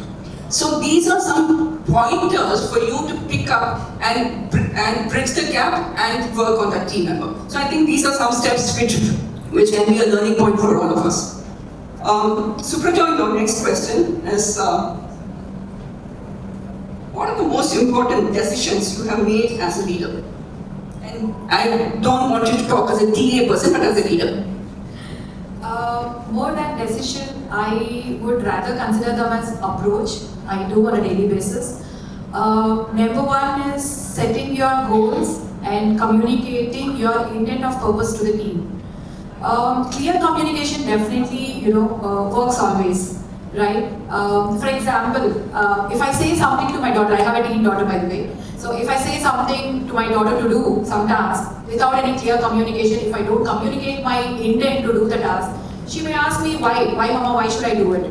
So if I communicate to her with my intent and what is that I'm going to achieve from that or she going to achieve from that, if there is a clear communication, if there is a clear purpose of intent, then she will definitely do the task. The same goes with the team too. So if there is a clear communication between you and your team, definitely the team will align with you. Without the clear communication, it is impossible to communicate anything, impossible to achieve anything. So number two is building and developing the teams. In our organization, we do a talent review every quarter to understand where the team is, where the individual is, what is that individual has achieved in the last quarter, and what is that they are willing to achieve in the next quarter.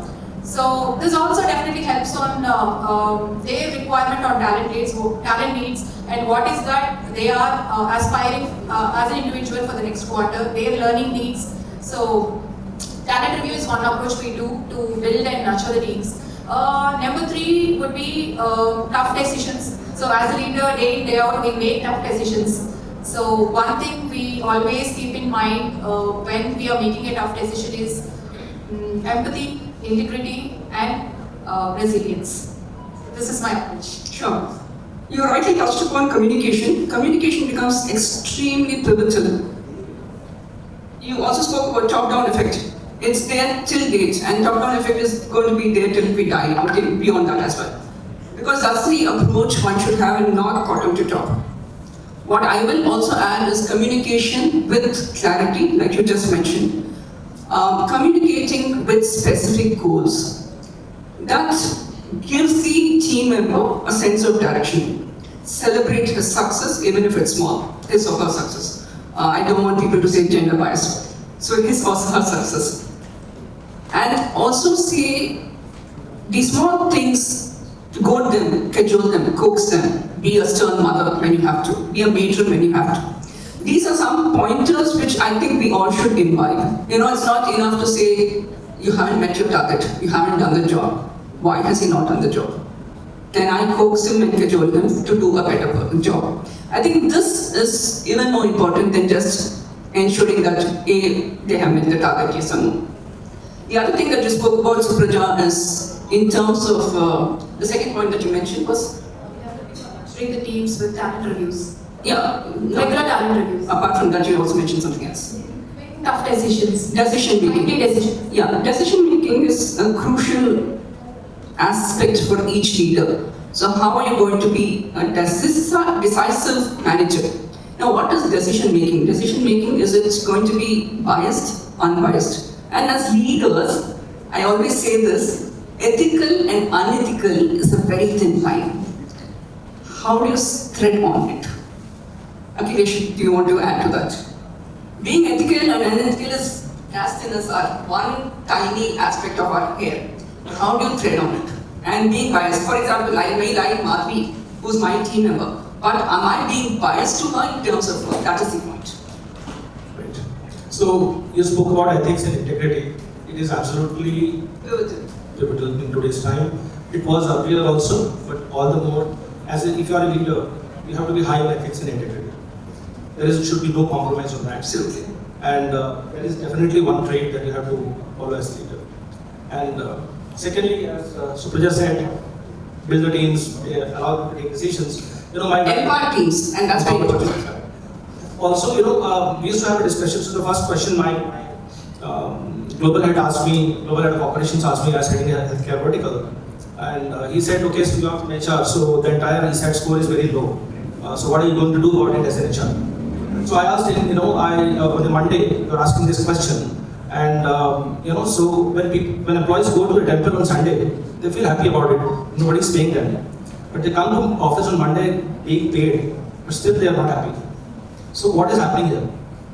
So when I questioned that back to him, it opened up the entire box, Pandora's box, you can say, in terms of the way the managerial leadership is being executed, the way the behaviors are on the floor, the way the teams are led. It took the entire scheme of things to open up to discussion. So the point here is, there where the ethics and integrity are very, as you said, it's very thin line. And I've seen leaders, to very senior leaders, to ensure that the commercials and revenues are realized, they compromise on integrity. While I've signed a contract, I might not be supposed to doing that because somebody has trusted me from the US and they are trusting me for their process to be operated out of India. Okay, but if I see that there's an opportunity, if I tweak a little bit of data, I'll be actually getting an incentive which I've signed for, which runs into millions. That I've seen that happening. So as an HR, it is actually for HR leaders to take up these matters and issues and confront. They should be, while we say that, okay, we should be inspiring individuals, but there should be also a purpose that should be built. And HR needs to, and that's where the action is to be created by the HR leaders. They are supposed to do that because the leadership capability in HR has to also move up the ladder. They have to question integrity and ethical issues within the organization. I heard the chief guest talk about integrity and ethics. I heard Murli sir also speak about ethics and ethical practices, which is going to take center stage. But it is a reality in today's time. And as HR leaders, when you take up these questions to the CEOs, it is very uncomfortable them to answer. Because they are supposed to reward the superstars who are giving them revenues, even though it is unethical. Right. But that's where we have to put the line. Yeah, I spoke at one event and this question had come up, but I would ask Subrata and Rich to speak about before I continue. Now, what is about, I want you to throw light on ethics and unethics and the aspect of how a leader can develop teams, especially the ethics and unethical. Anyway, request you to keep your answer short, please. Yeah, okay. So having the basic thing is having safety culture developed in the company that is more ethical to accept, and also having incentivize just to make sure that the employees are comfortable with a lot of programs that they take this thing, and also if you talk about teamwork, again how a team should be built and what kind of values the team should have. So these are a few things what we can appreciate it. So Praja? Ethics is something which can be talked about throughout, right? It's not only leadership. As a human, we need to have ethics. So specifically about leaders. Yeah.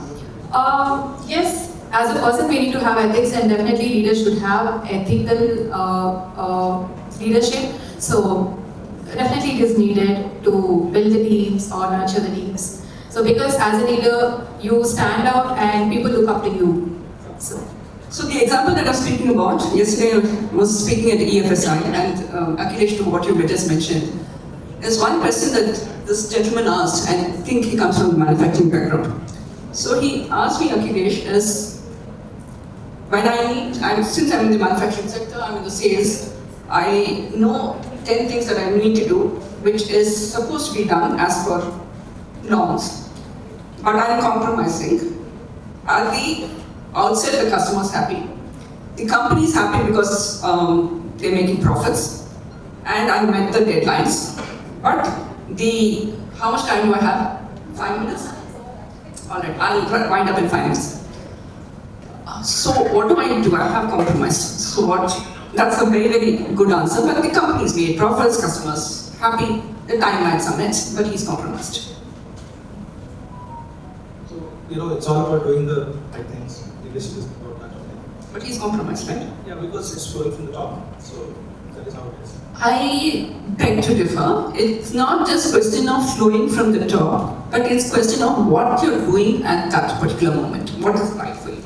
So I'm given to understand that my time is up. I'll wind up in the next 3-4 minutes. I have 4 questions for each, but I couldn't finish that. The third question for you, Rich, is what brought you, this was how do you motivate employees to do their best and to sustain business and to ensure that there are no compromises in that aspect? Also to be compassionate as peer and your superior, being a superior. Short answers, I think we've run out of time.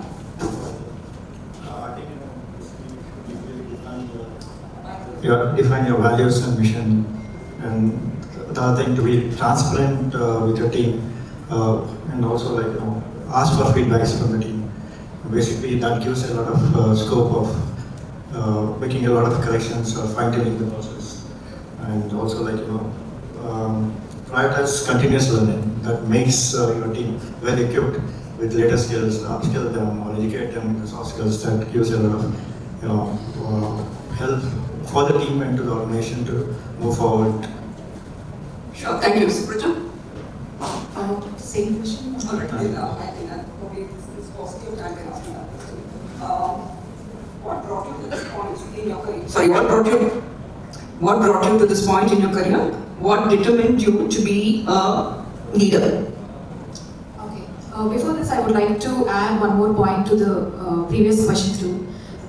If I'm compromised in making a hiring decision, in bringing people with, wrong people into the organization, so you all know what happens, right? So definitely state the question I asked. Yes. And you're completely running out of time, so if you can just answer the question. Sure. I think it's my deep-seated passion which brought me into this field, TA.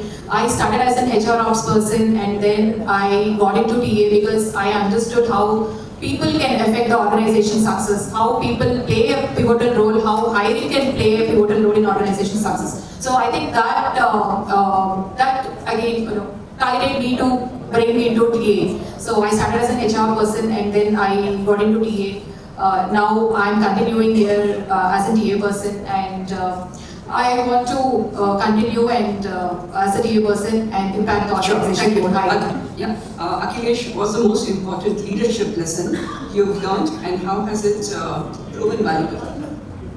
So, proven invaluable. Just be honest, I own candor, be ethical, I own integrity, build teams, ensure that every day you go and meet at least one people every day.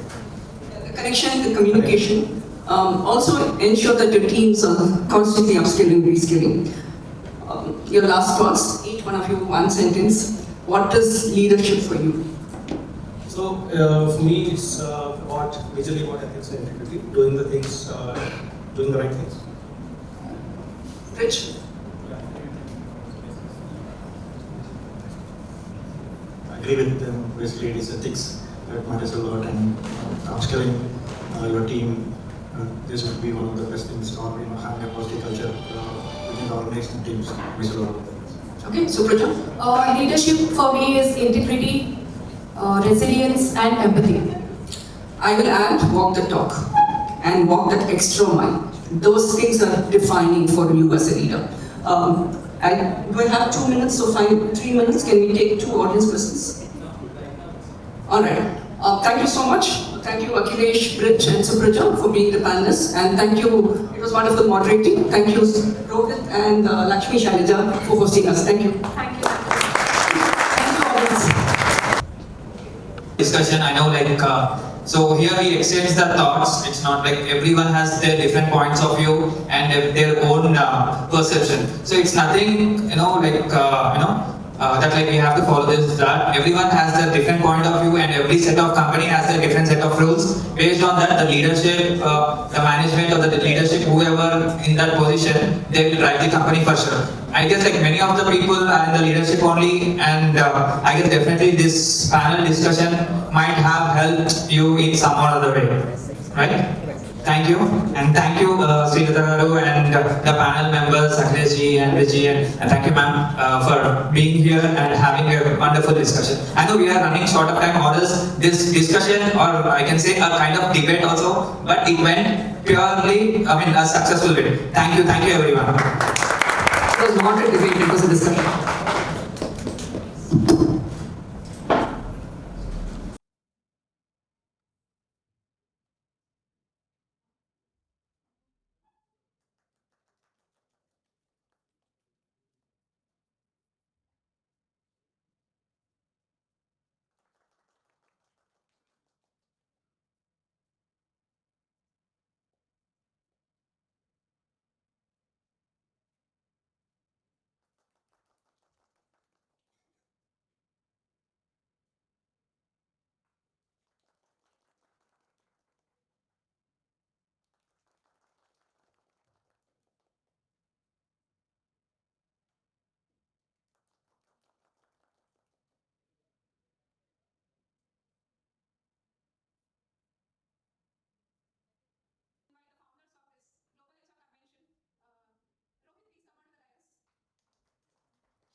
Good afternoon to everyone actually, but like I'm starting with good evening now. I know because normally introduction of anything organization will start first, but here almost close to the session, I have to introduce about this organization and why we are here. What is my plan of action in the coming days? So why only HRs and the leadership are here today? So I just want to give a brief because I know it's getting late and a lot of people are waiting for this awards and recognition ceremony, which is gonna start very soon. Fine, as the name itself suggests, Global HR Federation, which means for all the people across the globe, we want to set up an organization where the HRs and fellow members of leadership, because leaders also it might be from the HR background or from the management background, right? So that's the reason we want to start this organization to address their grievances.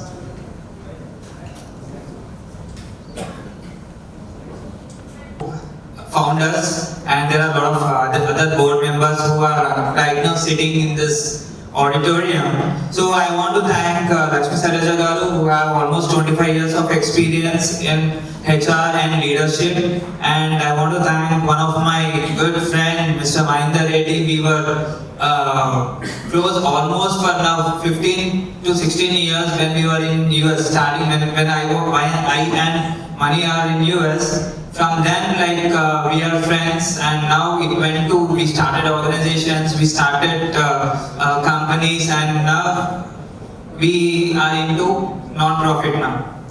And thank you guys for helping me. And so why, I was telling why we are here, right?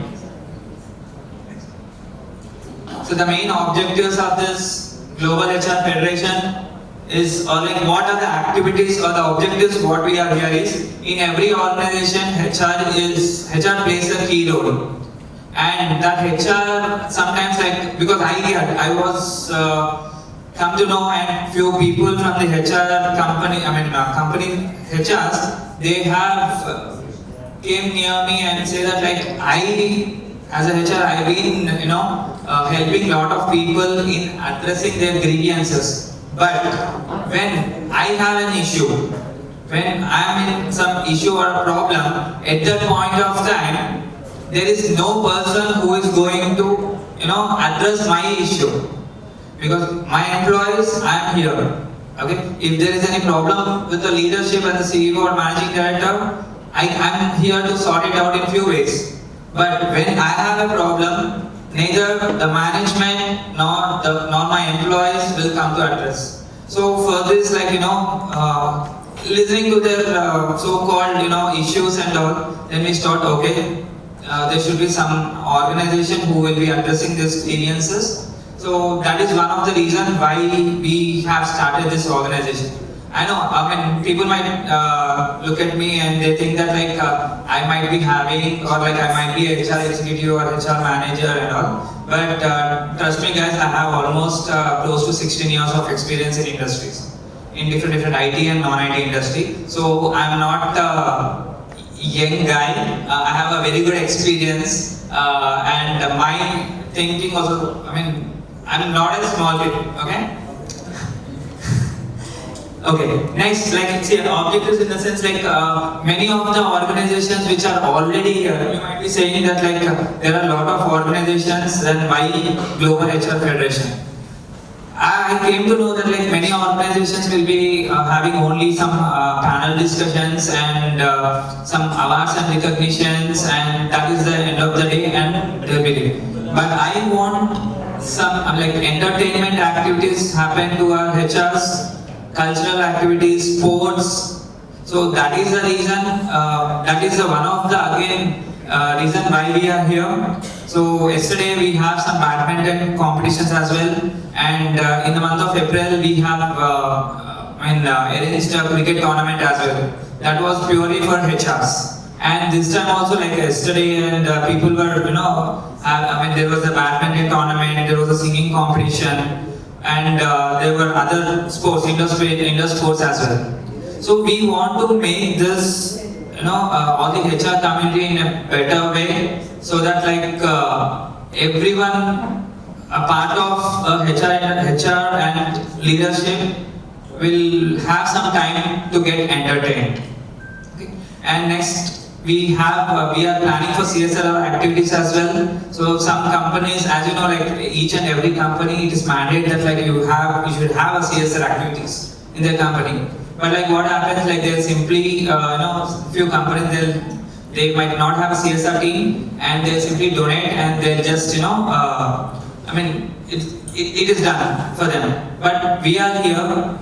We want to represent that so-and-so company and we want to do the CSR activities on behalf of that company. That is why we are here again. Okay?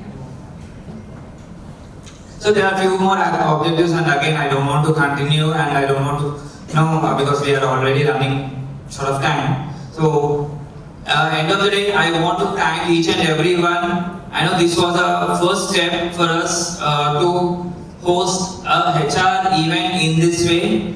There might be a little mistakes from my side.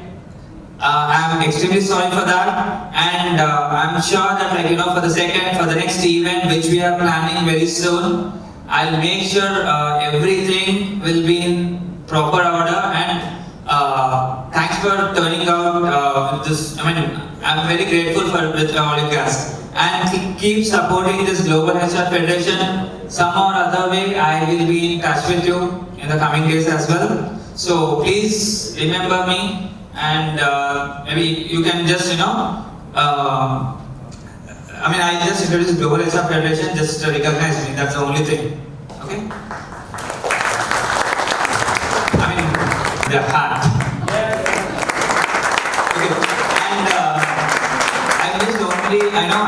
I didn't introduce my company or what my position is, right? So I just want to introduce. I have my own company, Infotainment Media and Broadcasting, which is into web designing and digital marketing. And I have my own Radio Vani, which is, it's a NRI based, Telugu NRI radio, I started this when I was in US, and in US and other part of countries, it is working. It's very good, but not in India. The reason is we have a lot of competition here. Okay, and right now I am acting as the Director of Recruiting for Carnegie Infotech and Comprehensive Resources. It is into USIT staffing. That's all from my side, and I want to hand over the mic to Lakshmi Garu, who is my, mentor, I can say.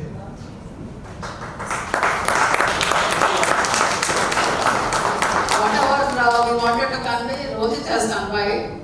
But I want everyone to network through this event, and we do want to continue with the events in future. Now, even I am into recruitments. I started with the events, and I am into HR. From 25 years, I had HR and business operations. So this is the main ideal that I wanted to bring into others, where I faced many problems. I faced in my work experience. So I started my own company where I had all these HR auditing and HR grievances I was addressing. I was also into recruitments. I was going to all the colleges also. I was training all the students actually. Basically, I was interacting with every student. I trained many students, and I was being felicitated also. But here, coming to all this, now I don't want to take much time. I say, grateful, thank you to all the ones who have attended this. And we'll definitely meet in other event very soon.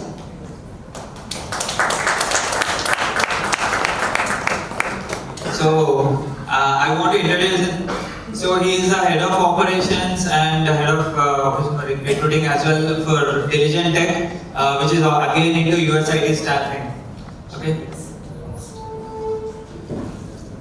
I want to say all the people who are here, and my side, from my side, I want to say special thanks to all the people, and especially Rohit, he taken a lot of risk and everything, because it's not easy to gather the people here and to do something. So we have a lot of intentions to help to the people, and we want to this is like a purely non-profit organization. So like everyone are busy these days. So to be you people have came intention very happy, and we are very happy because you people have participated. This is like a Sunday. So everyone, this Saturday, Sundays are especially we have to spend the time with your family because you will get only Saturday, Sundays. In that also you've given some time to come to here. We are very happy for that, and not only that, I want to say from my team, special thanks, and for each and everyone who are organizers or board members or everyone. And from my heartfully, I'm saying thanks for supporting us, and please support Global HR Federation, and what we are every day we will show our growth and everything. We need to our intention is always be help to the people, and we need to do something in a big way, and we are not we are not small always. We think in big way, and we are always to reach our goals, always be high. So always don't be my intention, my goal is always think about every day is a very big way, and I will go fight for that, and I will always look for that only. But I'm a little bit shy in front of other people. But if the people are close to me, then I will speak more and more. So about me, I'm the global business head and head of operations for the digital tech. So for the USA staffing, I have experience for long years, and we came from the US, and we have multiple businesses also. Very soon, people who are connected to me, they will get to know about me very well in the future. So thank you guys, and for supporting us and supporting the organization.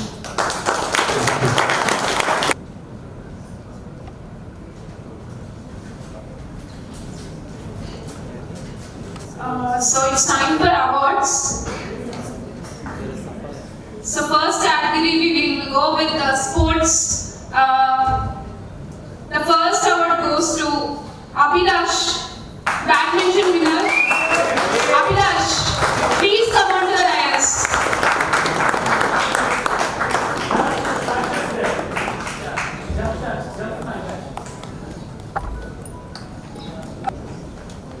ఒకసారి గట్టిగా చెప్పండి.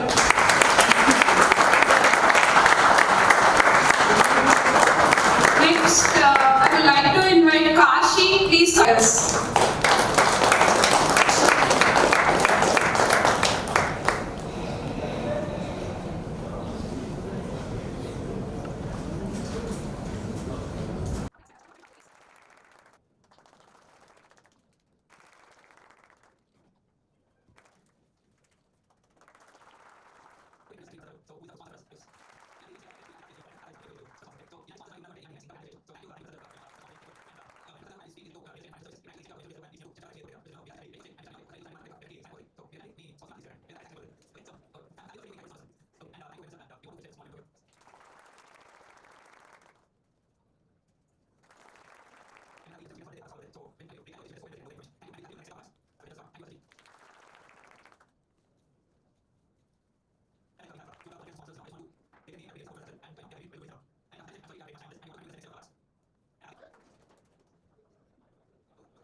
photo is the only place where just support as an organization.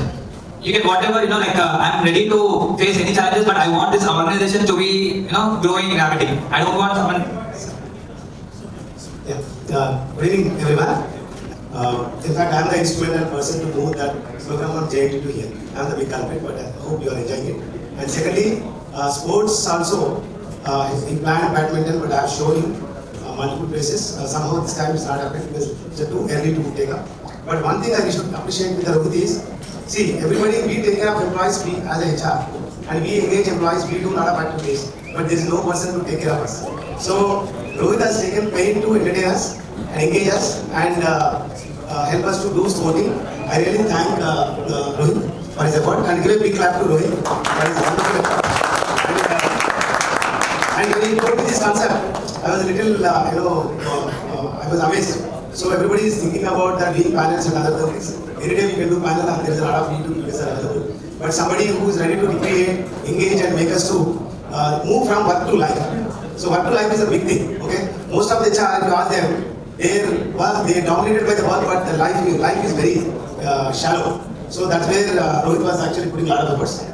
Really thank Rohit, Lakshmi and Mahi. They have done a very good job. Really appreciate. That's where I told Ganesh and myself and Shiva, Serene and other friends. My friend Shiva also came, Exterite and Zivya, and I questioned from the Zivya group. A lot of friends came, Gopal, a lot of friends, Ramani. I think I got more than 30-40 HR professionals with the one call. And just now my ex-boss, Mr. Rangara. And Vinisha also, I told her, she's a global coach and a global group process facilitator.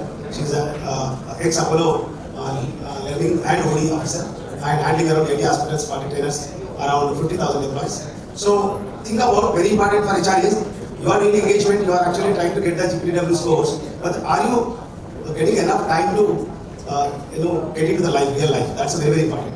So please, we need to think in the lines of Rohit and even make our life not just work-life balance, work-life integration we have to do. That's what Mr. Rohit did it. And thank you very much, Rohit.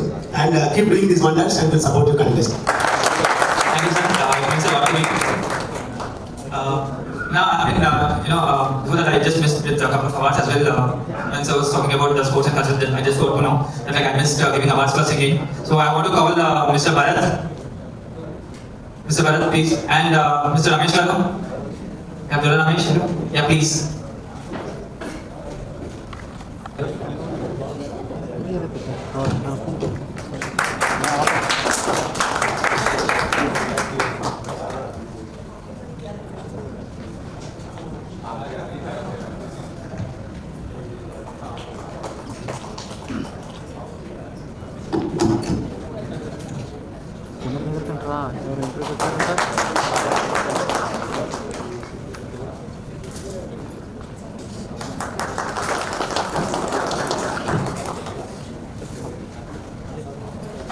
I'll try to make it a little interesting.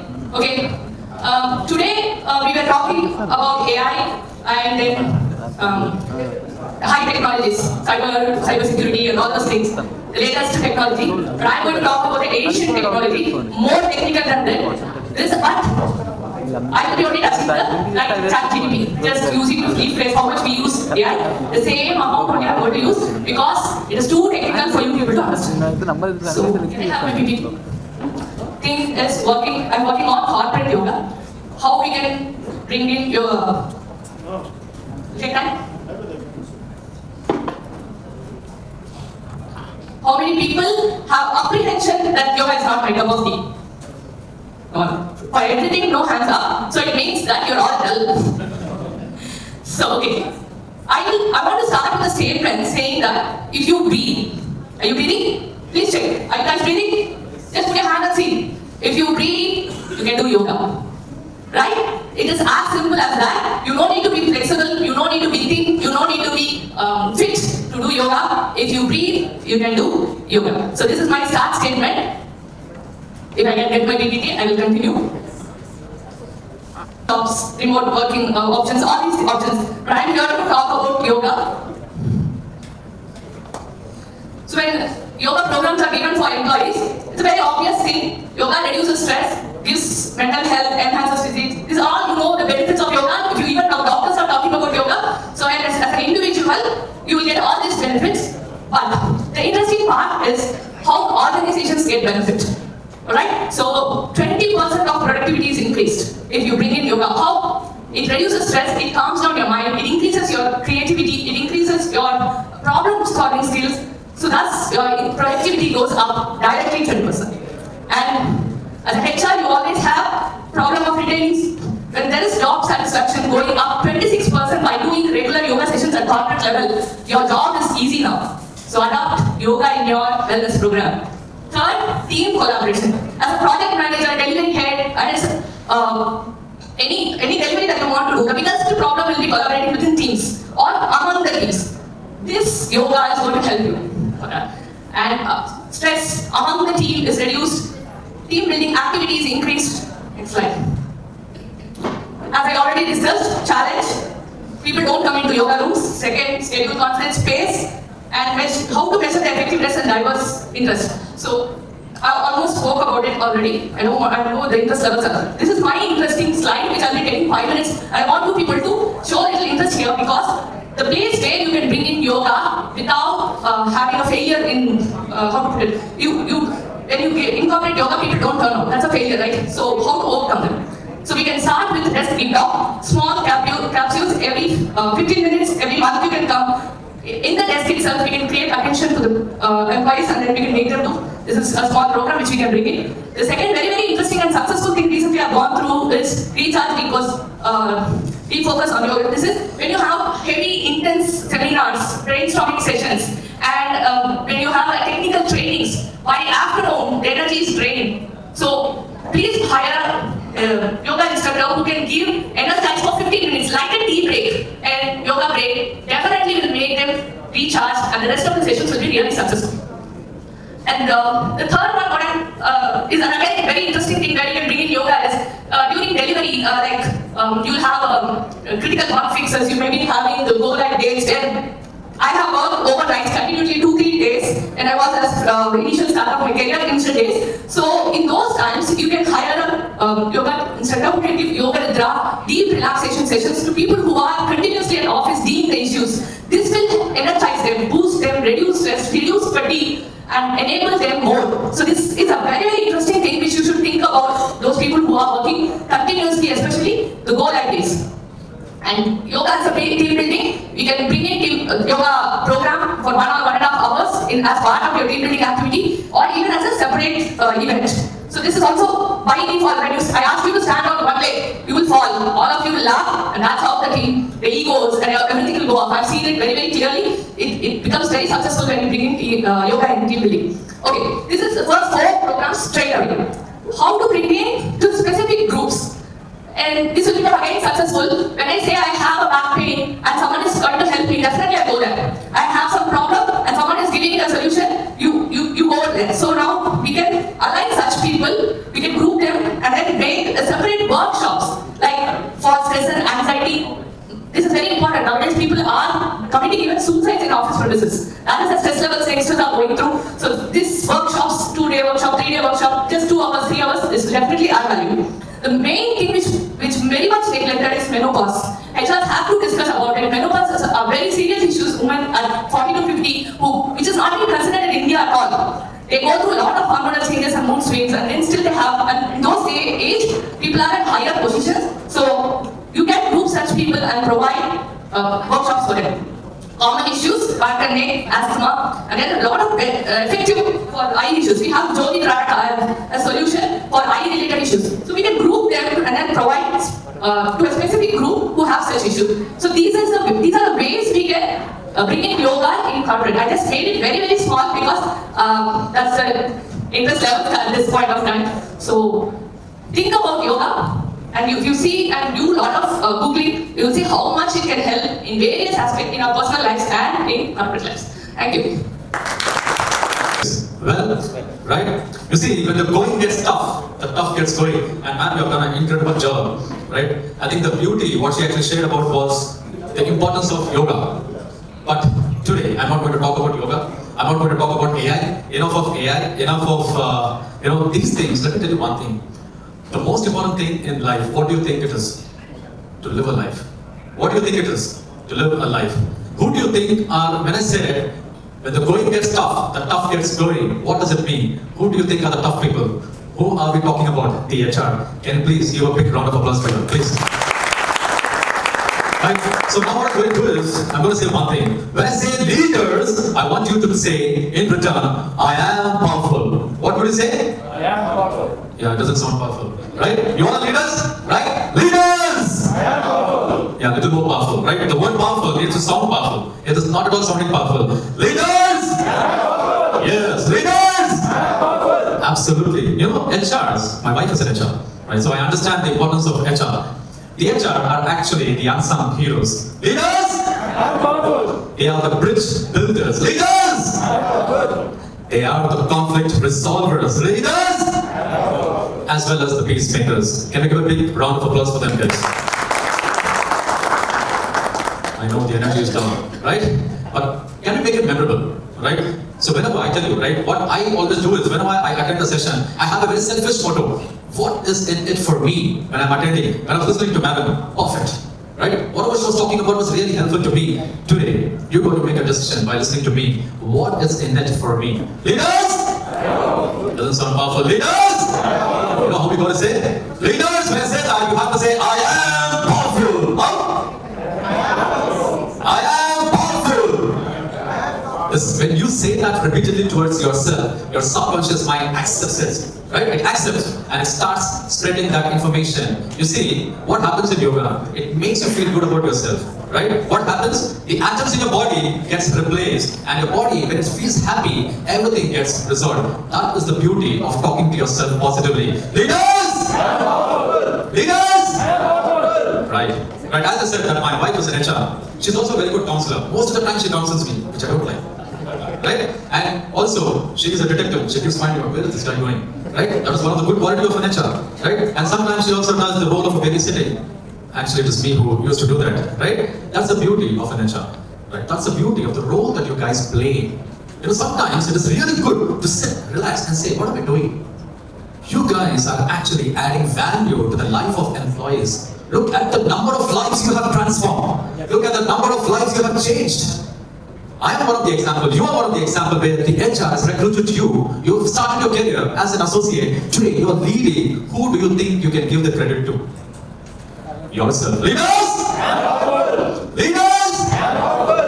My dear people, when they were talking about AI, a very beautiful thing came to my mind is, whatever you impress on, you express. Turn to your neighbor and say, whatever you impress on, say, whatever you impress on, you express that. Right? Use AI to impress. Use AI to impress and let the people express. Come on guys, you people. We are meant to rule. People are meant to rule. No AI can shake you. Don't get shaken by AI. Things have changed, but people have evolved. People don't remember the technology. People remember the people who created an impact. People remember Elon Musk. People remember Bill Gates. Do you remember what they have done? What is Elon Musk doing? It's a personal branding, my dear people. Forget about the things that people are talking and scaring you. You have the power to rule the world. Leaders! Leaders! Now let's add one more word. I am a powerful leader. Leaders! Yeah. Leaders! Yes. You all are powerful. You know, I prepared something else, I'm talking something else. Because the whole thing changed when I came over here.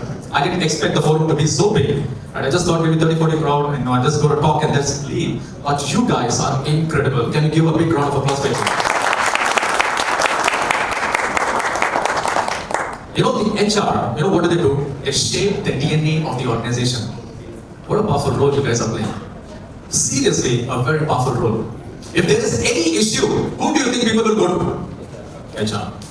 If I have some conflict with my manager, who do you think I will go to? Don't you think they're also carrying the emotional, don't you think they carry the emotion of the organization as well? Can you give a big round of applause for them, guys? I'm not going to take much of your time, right? Because I just want to say one thing, what the HR means. HR adds value to the life of people. You add value. If I'm standing over here, it's because you have empowered me. You have increased my potential, which is why I'm standing over here and giving a talk, and where you are listening, that itself is an achievement to the HR. Please, please, please give them a big round of applause. And at the end, what I really want to say is, the role of an HR is not just to fill in the roles or to update the policies.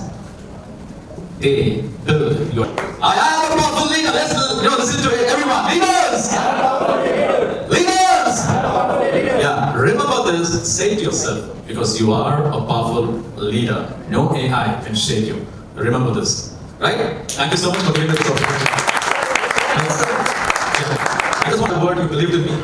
That's the beauty of being a human, right? So thank you so much.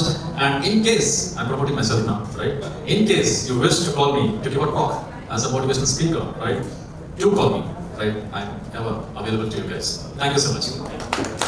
Thank you so much.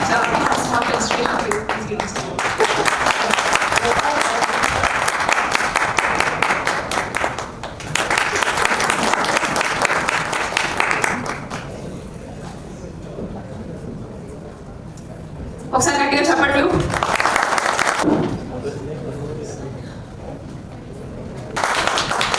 You might have seen a lot of shows actually, if you have recognized.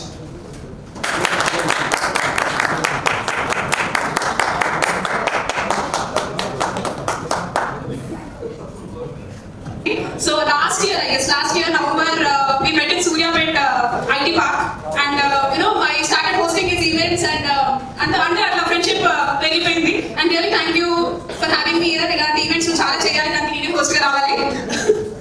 Okay, yeah. Definitely. Thank you, and this is MC Shivani signing off. Thank you so much, guys, and wishing you all the best. Thank you. చెప్పాలి అంటే now also how much is working, and now she is going for another event to host the show. That is her dedication. This is the second show happened, and this is now it's the third show which is going. And keep up this dedication, Shivani. Thank you, guys. Yeah. And also I want to invite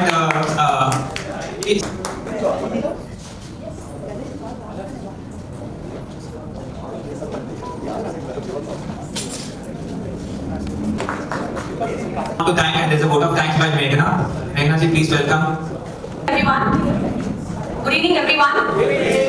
On behalf of Global HR Convention, I extend my heartfelt gratitude to everyone present today. It's been an inspiring session, and we are incredibly grateful for your time and contributions.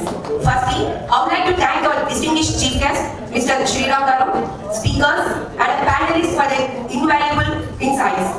Your perspectives have not only enriched our understanding, but also encouraged us to look forward with renowned passion and purpose. I also wish to extend my appreciation to our organizing team. Your dedication and meticulous planning had made this event a seamless success. Thank you for your hard work and a commitment to excellence. And to our sponsors and partners, we are deeply grateful for your support. Your collaboration has been invaluable in bringing this vision to life. Thank you for believing in our mission and standing by us. Lastly, to our wonderful audience, thank you for your participation, enthusiasm, and thoughtful questions. Your engagement has made this gathering meaningful. Thank you once again, and let's continue this journey together with the same spirit of collaboration and growth. Thank you.